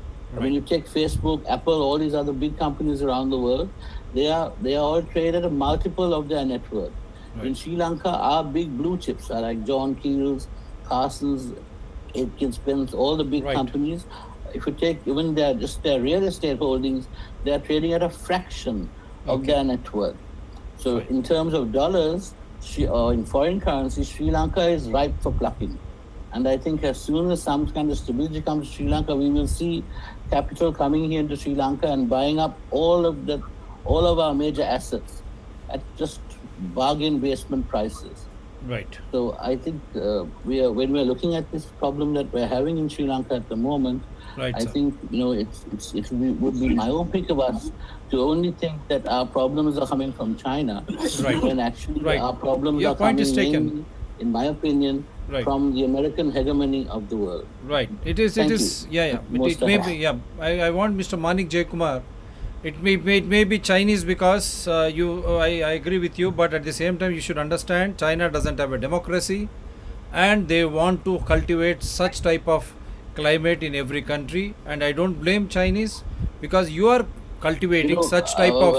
No, let me finish. You are Dr. cultivating. Reddy, No, you where are- is there democracy anywhere in the world? yeah. Where is there democracy anywhere in That's the world? what- that's what- It's like somebody asked that from Lanka, He said it's like asking if there's a No, crisis no, of Mr. democracy. Faisal, it's like Faisal, asking, is there a Mr. crisis Faisal, of at least- people around them?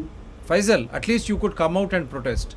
What happened in China when they were trying to protest the bank outrage? The military came in, and how it was stopped, we know. And when the minority sect, when they were some years back, what did they do? They simply allowed the bunds to be open. So these are all there, and there is no question of someone coming out and speaking. There is, and you have seen that zero COVID policy. Are they human beings or bloody? What is that nonsense going on? You mean to say similar thing is happening in Sri Lanka and No, that's India? a different No. At least we should be No, fortunate. I agree, Dr. Reddy. Yeah, we are agreed, and not only that, We have but it, at the same time, don't. we have the idea of democracy, Then at the same time, not democracy. at the same time, I yes, even we do face. All of a sudden, if rulers doesn't like, they will bar you. They will try to put cases against you. That is never democracy. That is why we are fighting. That is why we are connecting now. At least you hope, you appreciate, and not only that, the best part is when China. Brigadier Ranjan, Yeah. When you, the best part is when China is trying to control the world, including Europe Union and all through Russia. What is happening now through Ukraine war, don't you think all these loans of Sri Lankans would have been written off to China? That is my, you need to confirm. Otherwise, Chinese are vantage position. They bought ports, they got lands. Now no other European company would have had access to your own resources in the form of having land in their this thing, and then ports in their this thing. No European or IMF has that. Now this Chinese accessing such will create a problem and a regional imbalance. Definitely, I would love to understand what India's foreign policy is all about. What is that they have been doing? Yes, Manik Jaykumarji, before I wind up with Manikji, you just this one, sir. This audio, click on this. This should become. Unmute. You unmute. This will become Hit green, sir. unmute. This red is there, Okay. no? Yeah, please. Good morning, everybody. Yeah, Can you please. hear me now? Yes, sir. Please go ahead. Can Yes. Can you hear me now? Yes, sir. Yes, sir. Go ahead. Okay. Good morning, everybody. I have listened with a lot of respect of what you all have presented. I think we are still dealing with the past that has caused the problems in Sri Lanka. So what I am thinking is we should now look forward. It's such a beautiful, wonderful country that I became very happy in North America to see the people's power taking over and throwing out a prime minister and the president. So it was amazing to see that, irrespective of, it was spontaneous. It was not American hegemony or anything like that happened. So we hats off to the people of Sri Lanka. There's lots of talented people there. So what I'm thinking is, what should we do to put this right a little bit, So my thinking is that there are a lot of, I suppose there has to be some way of doing it, but there are a lot of talented people, young people. In fairness, also there was some criticism made against Aragali, but I saw some of the conditions, some of the that they have put forward very welcome. Come what may, the most important thing to me was the unity that was brought about by the Aragalia, how it happened. There may be some mischievous elements there, or people with ideas there, that is there, and so on. So let us try to see how best we can get this country move forward. We are not worried. I think I don't have a solution here, but I only know there's going to be a lot of talent leaving the country already, and a lot of wealth from even bankrupt company that is going to move out of the country. It's going to be even worse. So we have to arrest that, and some leadership, I think it has to come through Reverend Sobita, some kind of a powerful person who can unite everybody and bring them very quickly, and we have to support that. So there's repression going on now, taking action against some people who joined and went into these. Some of those actions, I'm not supporting any of that, but the fact that they collectively got together and did what they did, we have to raise our hats off to them. That's what I want to say, and I want to be able to support a unity. Country of unity, So there are no two words. I belong to the minority community. The minority kicked out in so many different ways. All of them have gone all over the world and doing supremely well. Even ordinary folks who left the country have done very well, and they are willing to go back and help the country to put it right. It's just the pride of anybody to permit these people to come back and bring back a real unitary government is what I like for Sri Lanka, and we need to support all those people who are fighting for that in that country. That's all I have to say. Thank you. Wonderful. I think expatriates like you should form a union, and we can always, this channel can always facilitate that, so that you can go to the rescue of common Sri Lankans. And then you see that the cases which have been filed against those who have been fighting are fought, because you have to see that people should not be left alone suffering. That's what matters. Yeah, Ranjanji, one word with you, and then I'll ask Ravichandranji to close it down. Anything, Chulaji? Anything you like? I think there should be so many things in your mind now. I have.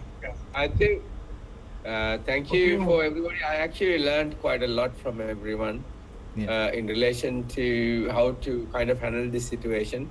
I just have to summarize and say that people who are working as expatriates and people within are actually working quite hard to find a solution. So it's not just waiting for politicians to do it, but there's a lot of pressure developing at the moment. So as it is, there's some recovery that you can see within, and hopefully we'll be able to recover as a one nation again. So that's my hope. And being an intensivist, I never say give up hope. We actually can recover. Thank you. Wonderful. You should recover. Sri Lanka should recover. Sri Lanka should come back. That's it. We all pray for it. Yes, sir, please. One word from everyone before Ravichandranji winds it up. Yeah.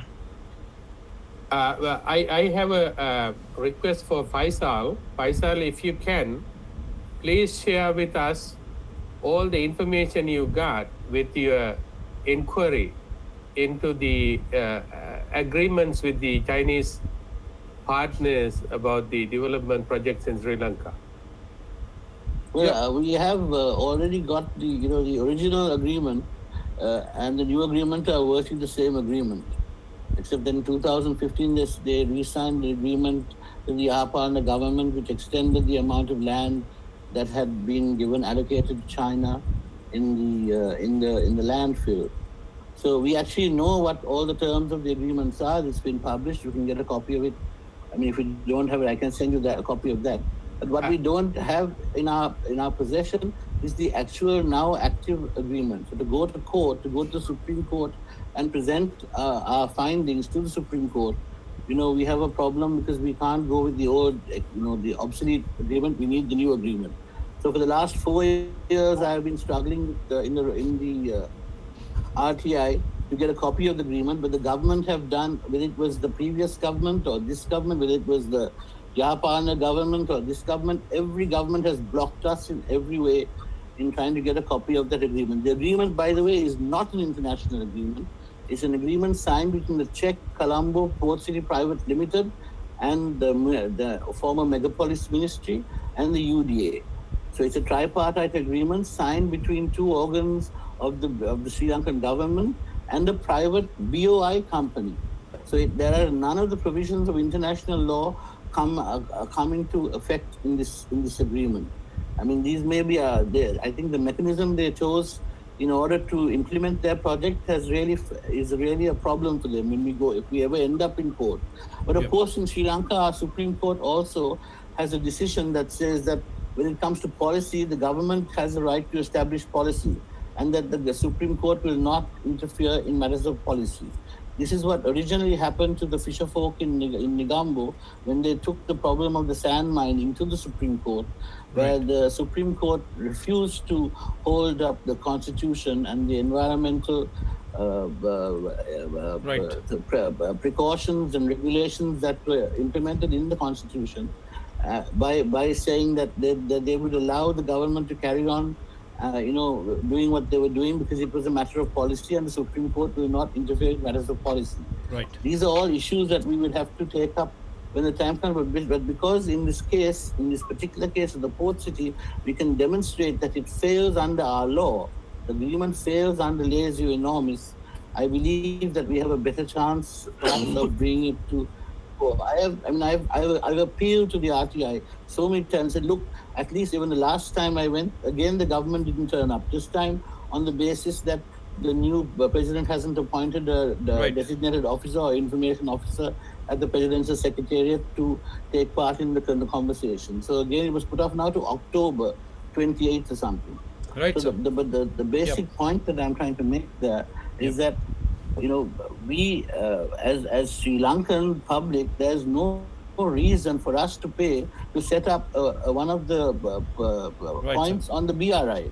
Right. And, you know, if they're coming into our country and they're going to do that, at least they should be paying us something. Right, sir, right. Your But point all is along, taken. Yep. every government, you know, they have pretended that, I mean, one of the things the UNP, the that's taken, Faisal. government said Yeah, that it was going to be a long-term, one second, Dr. Reddy, Yeah. it was going to be a long-term lease to the land, and that they reduced it by 99 years. But that is again a rubbish answer, because under our condominium strata law, it doesn't matter, because that law itself is a bad law, because it conveys the right that the person doesn't have. But all of the commercial company property in Colombo, in Slave Island, and started with the Liberty Plaza actually, where the UDA set up the UDA with the Singaporean investor, where a 35-year lease was given for the land on which Liberty Plaza is built, but every property in that was given sole freehold. So under Sri Lanka's condominium strata law, it doesn't matter how long the lease is. Once you build something on it, you can issue a freehold on the title deed. So it was a big con that the government were pretending that they went to a 99-year lease and they changed the frame of reference, etc. So all along, these guys have been working in concert, and it's basically part of a globalization agenda, and it's supranational elitists. Like Mr. Putin's recent speech to the security conference in Russia, he recently said, he identified it directly and said the supranational elitists are basically running things. Yes. And they are the ones who are calling the shots to everybody. Right. WEF, World Economic Forum. World Economic Forum is the one, as you They're the ones. Well, that's only one of their organizations. The G20, the Atlantic Council, Yes, NATO. different all faces. Things are run by a handful of people. Different faces. So it's all the same group of people who are running everything. Professor Peter Phillips of Sonoma University in the US, he published a book called Giants, the Global Power Elite, and in which he identifies 17 asset management firms which control more than 60% of global trade. That's right. And he names them all. He identifies something like 120, 130 people who basically cover all the board of directors and all of these things of those organizations, which are basically calling the shots. Right. You know, so we have all of these unelected, undemocratic World Trade Organizations and all of these things. They're all bureaucrats. They are not appointed by anybody, but they are calling the shot for the whole world. Yeah, that's what. What we are facing here in Sri Lanka is very much what the rest of the world is. I mean, Mr. Brigadier Ranjan talked about corruption. Yeah. The whole difference between the West and the East, and in countries like ours, in those countries like in America, the corruption is very sophisticated and all legalized. I mean, you can't be on a congressional committee unless you bring so many billions of dollars to the party to get a seat on the congressional committee.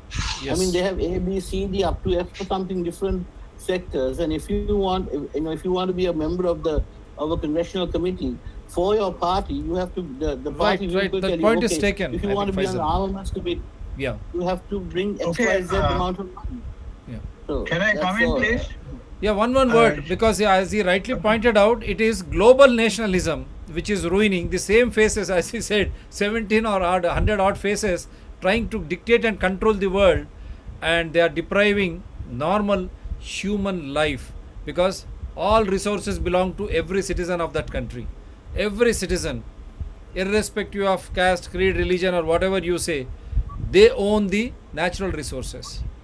And they are being scuttled just by a few.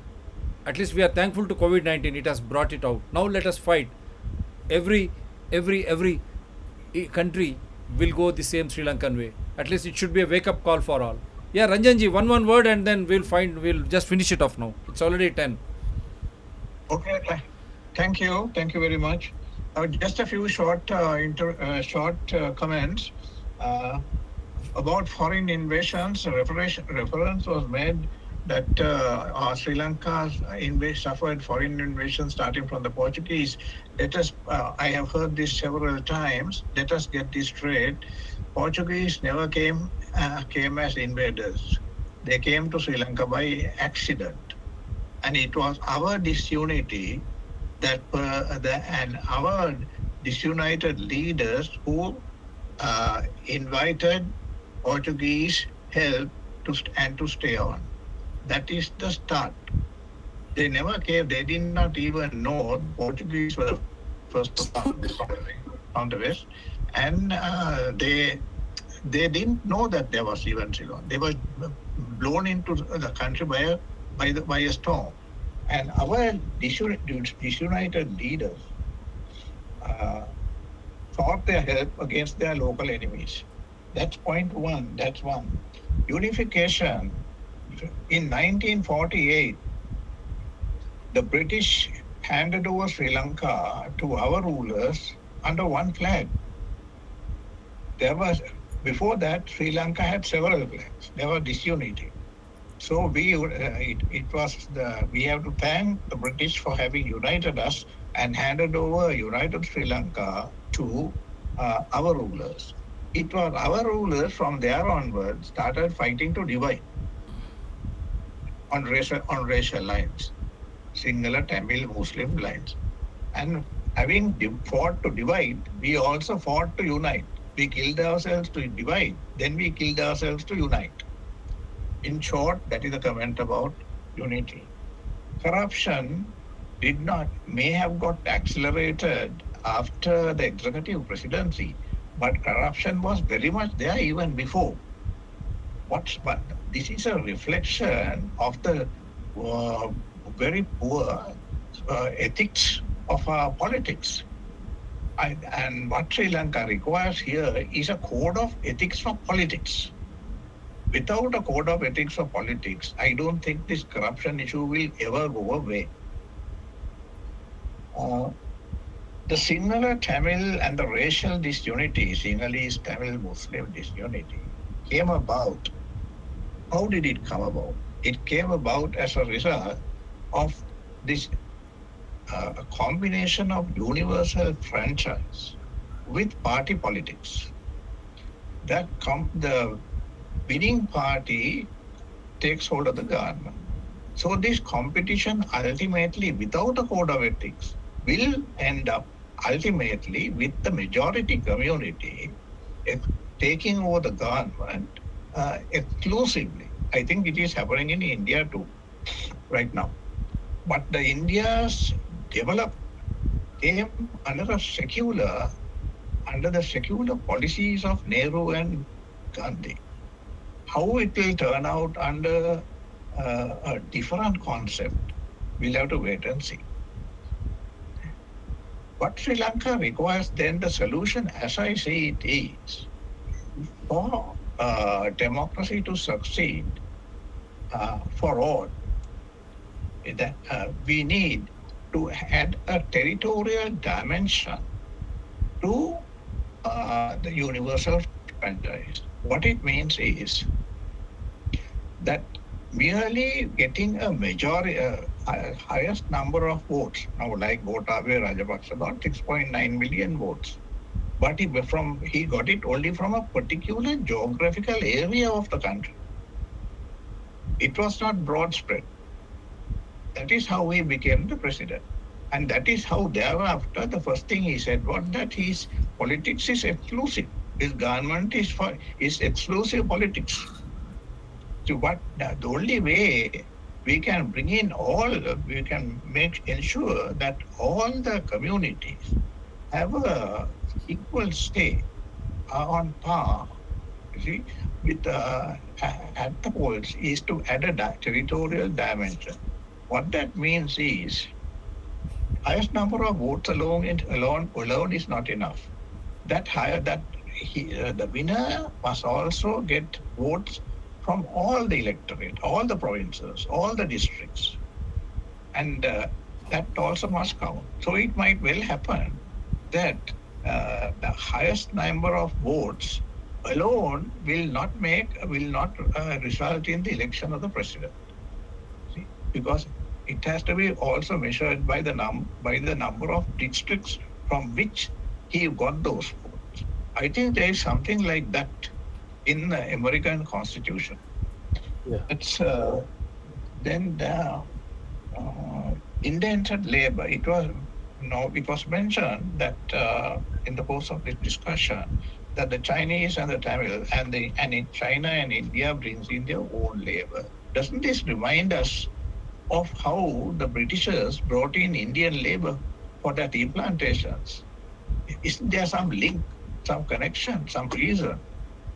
Why should the people in say if I need labor, will I go to India or America or some other China or some place? I will look for that labor. If I want a carpenter or a mason or some woodcutter, I will look in my own area first. So there is I think what we require there is a deeper analysis. The Aragalaya, the people are bashing the Aragalaya now, and they are trying to devalue and condemn it. And it looks as if they have been pushed back. It looks as if it's very clear. Now today's papers say that Kotabe is coming back, and he might be, and there is a proposal to make him the prime minister. Today's papers say that. Today's papers say that. And surprisingly, I have always noticed this. There's a big difference between the news given out in the English papers and the news given out in the Sinhalese papers. Now, this is in a Sinhalese paper. Okay? That Gotabe is the SLPP is getting ready to give him a grand welcome on the 24th. He's coming on the 24th, and we are going to give him a grand welcome at the airport and make him prime minister. So where does Aragalaya stand? People who are bashing Aragalaya must be very mindful of a resurgence of the disaster. People who are responsible for the disaster that we went through. It is said that we see in Sri Lanka, we forget. Then about US hegemony, there are some people who still keep on. This is historical baggage. Manik, you're quite right there. See, when the Sri Lankans, we wanted, we had when we got independence in 1948. Britishers had air base in Katunayaka and a naval base in Trincoe. Mr. Bandaranaike came along and said, please hand it over. They handed over. There was no fight. They just handed over. And I can give another example. In the Philippines, the Navy, the US had a huge navy there, a naval base there in the Philippines. United States had a huge naval base, the Subic Bay. I remember the name also. I think it was after Marcos, I think some president came along and said, hand over. America handed over and went away. So that is not an indication of hegemony. Whereas, what do we see China has done? China has taken over. We Sri Lanka couldn't pay back the loan. They said, okay, then give us the harbor. Isn't that more in accords with the definition of hegemony? Or even worse, now China is refusing to join the others and restructure our loans. What they are saying is, if you can't pay back our loan, I'll give you another loan. So drawing Sri Lanka deeper and deeper into the debt trap of China, no? What they are angling for is another piece of another Katunayake airport or Colombo Harbour or someplace or some valuable assets of Sri Lanka. Doesn't that sound more like hegemony and or even worse, neo-colonialism, I would say. So it is very unfair time. It may have been that in America many years ago they would have been colonizing. Now that is history. They are changed their policies now.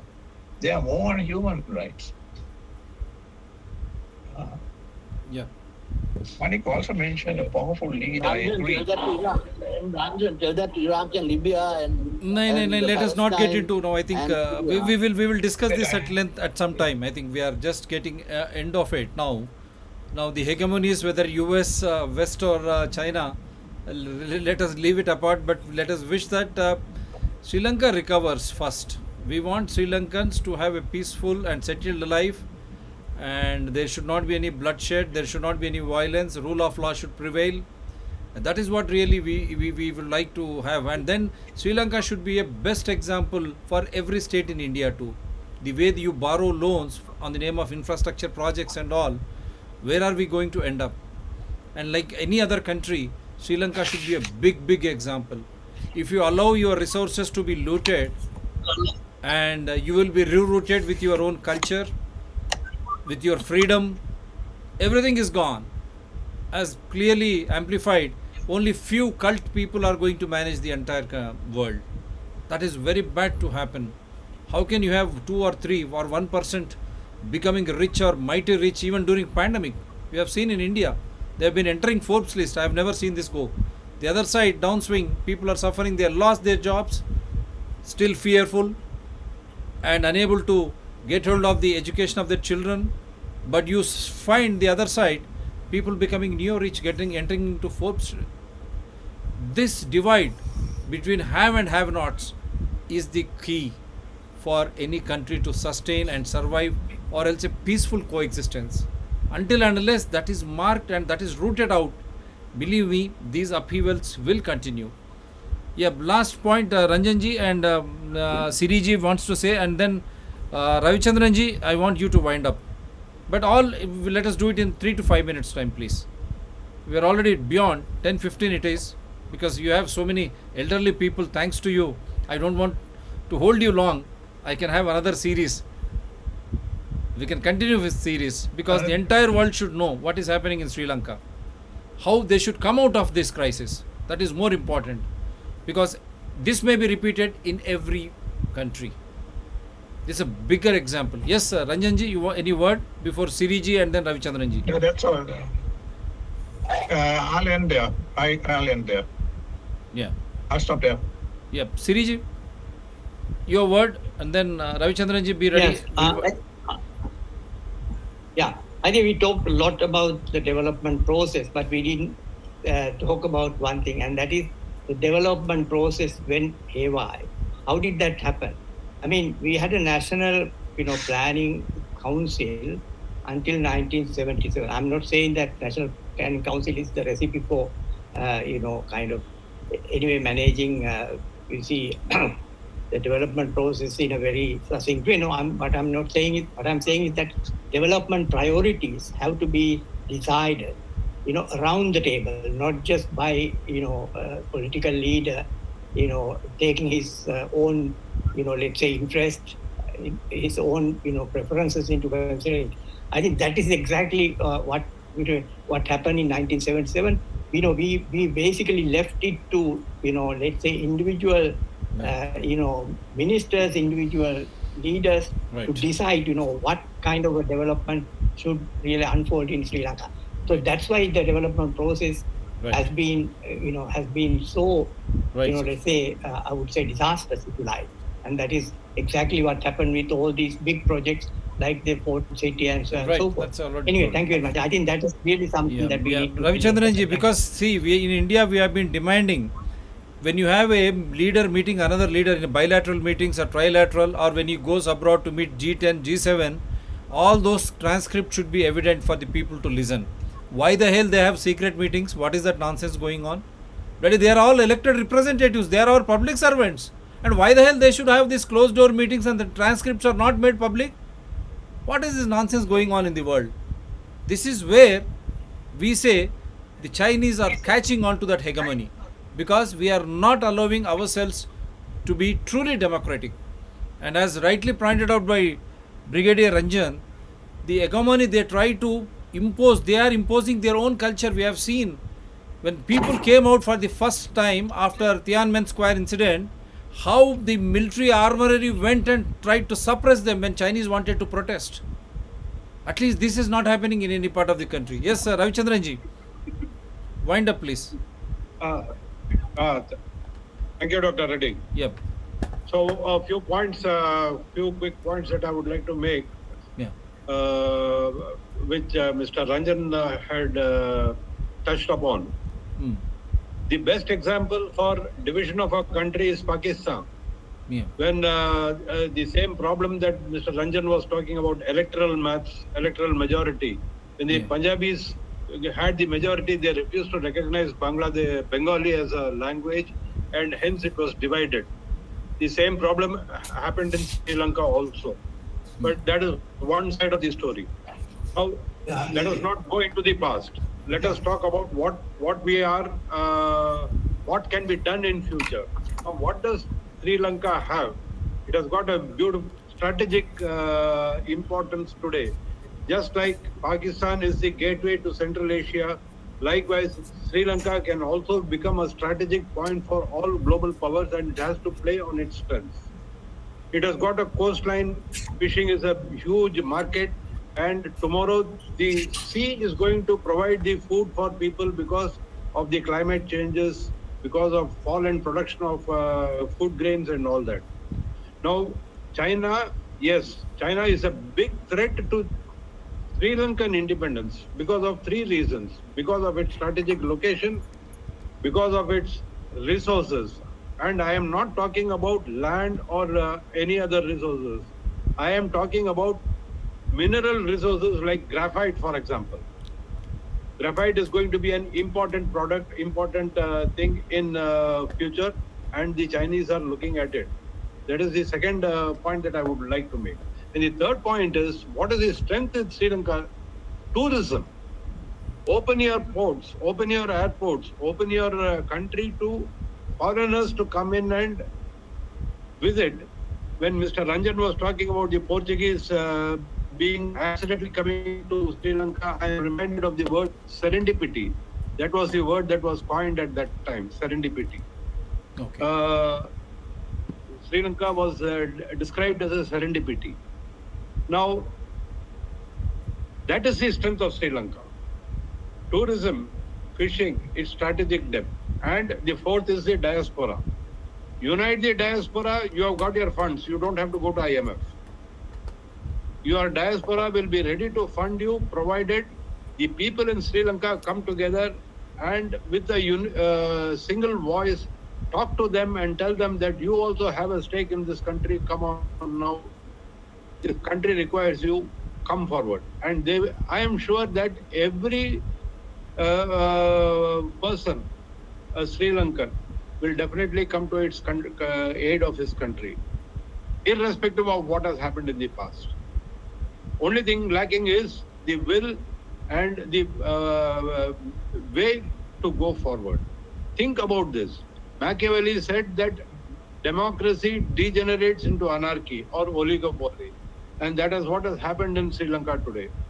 And regarding electoral this thing, it is not in America. America has got the worst form of election system. Yes.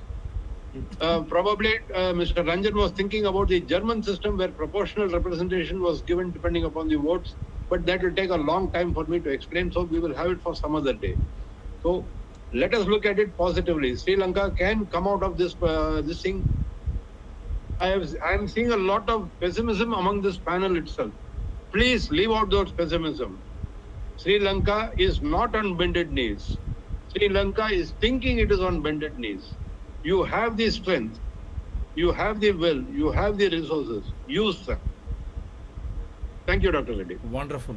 That's what the take should be from the show. Sri Lankans, we are all there with you, but believe in yourself.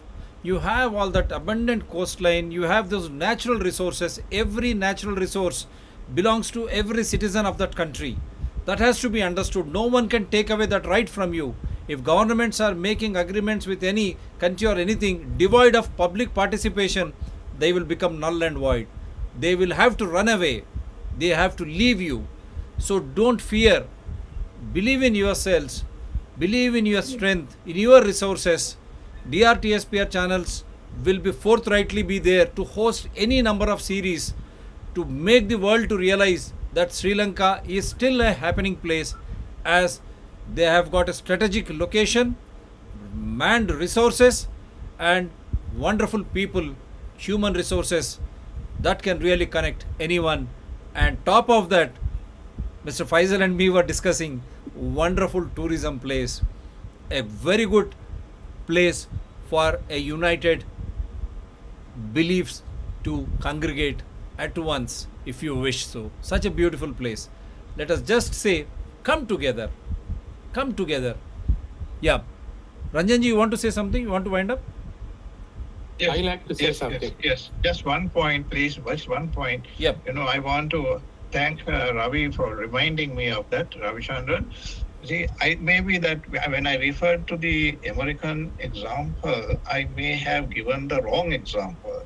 What I was referring to was something very special to America in the way America elects the president.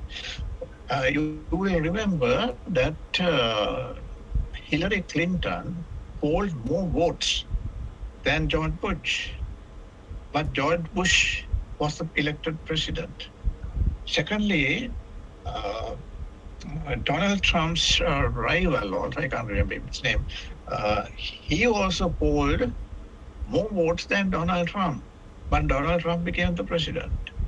See, that is because in the American system of electing the president, counting heads alone is not enough.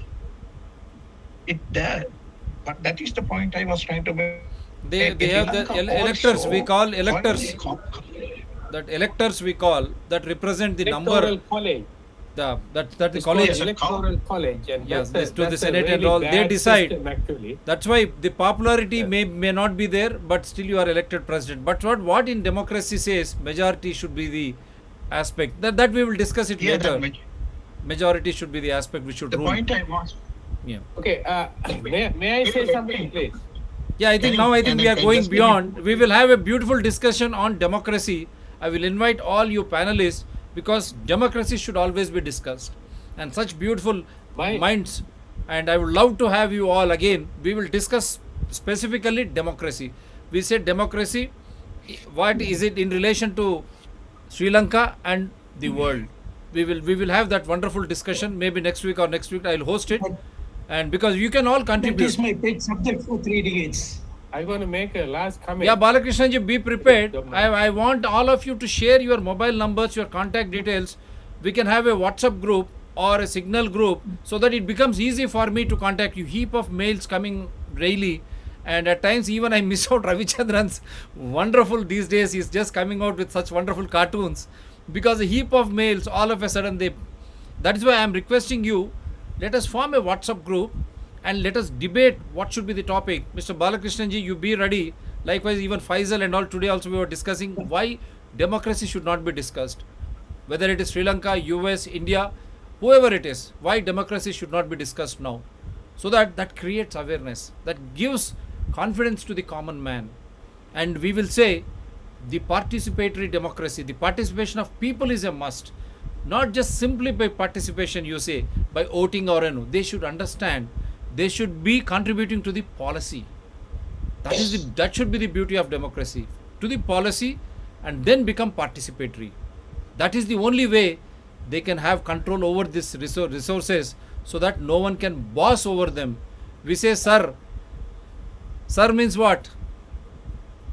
Slave I remain. You want that to happen? So that should not be allowed. Come whatever may. So take care, gentlemen. I think we had a wonderful time hosting this. I only hope Sri Lanka comes out of it. Sri Lanka starts believing in themselves. We are all there with you. And again, with a caution to the entire world, be aware that Sri Lanka may not be repeated in your home turf. India, watch out.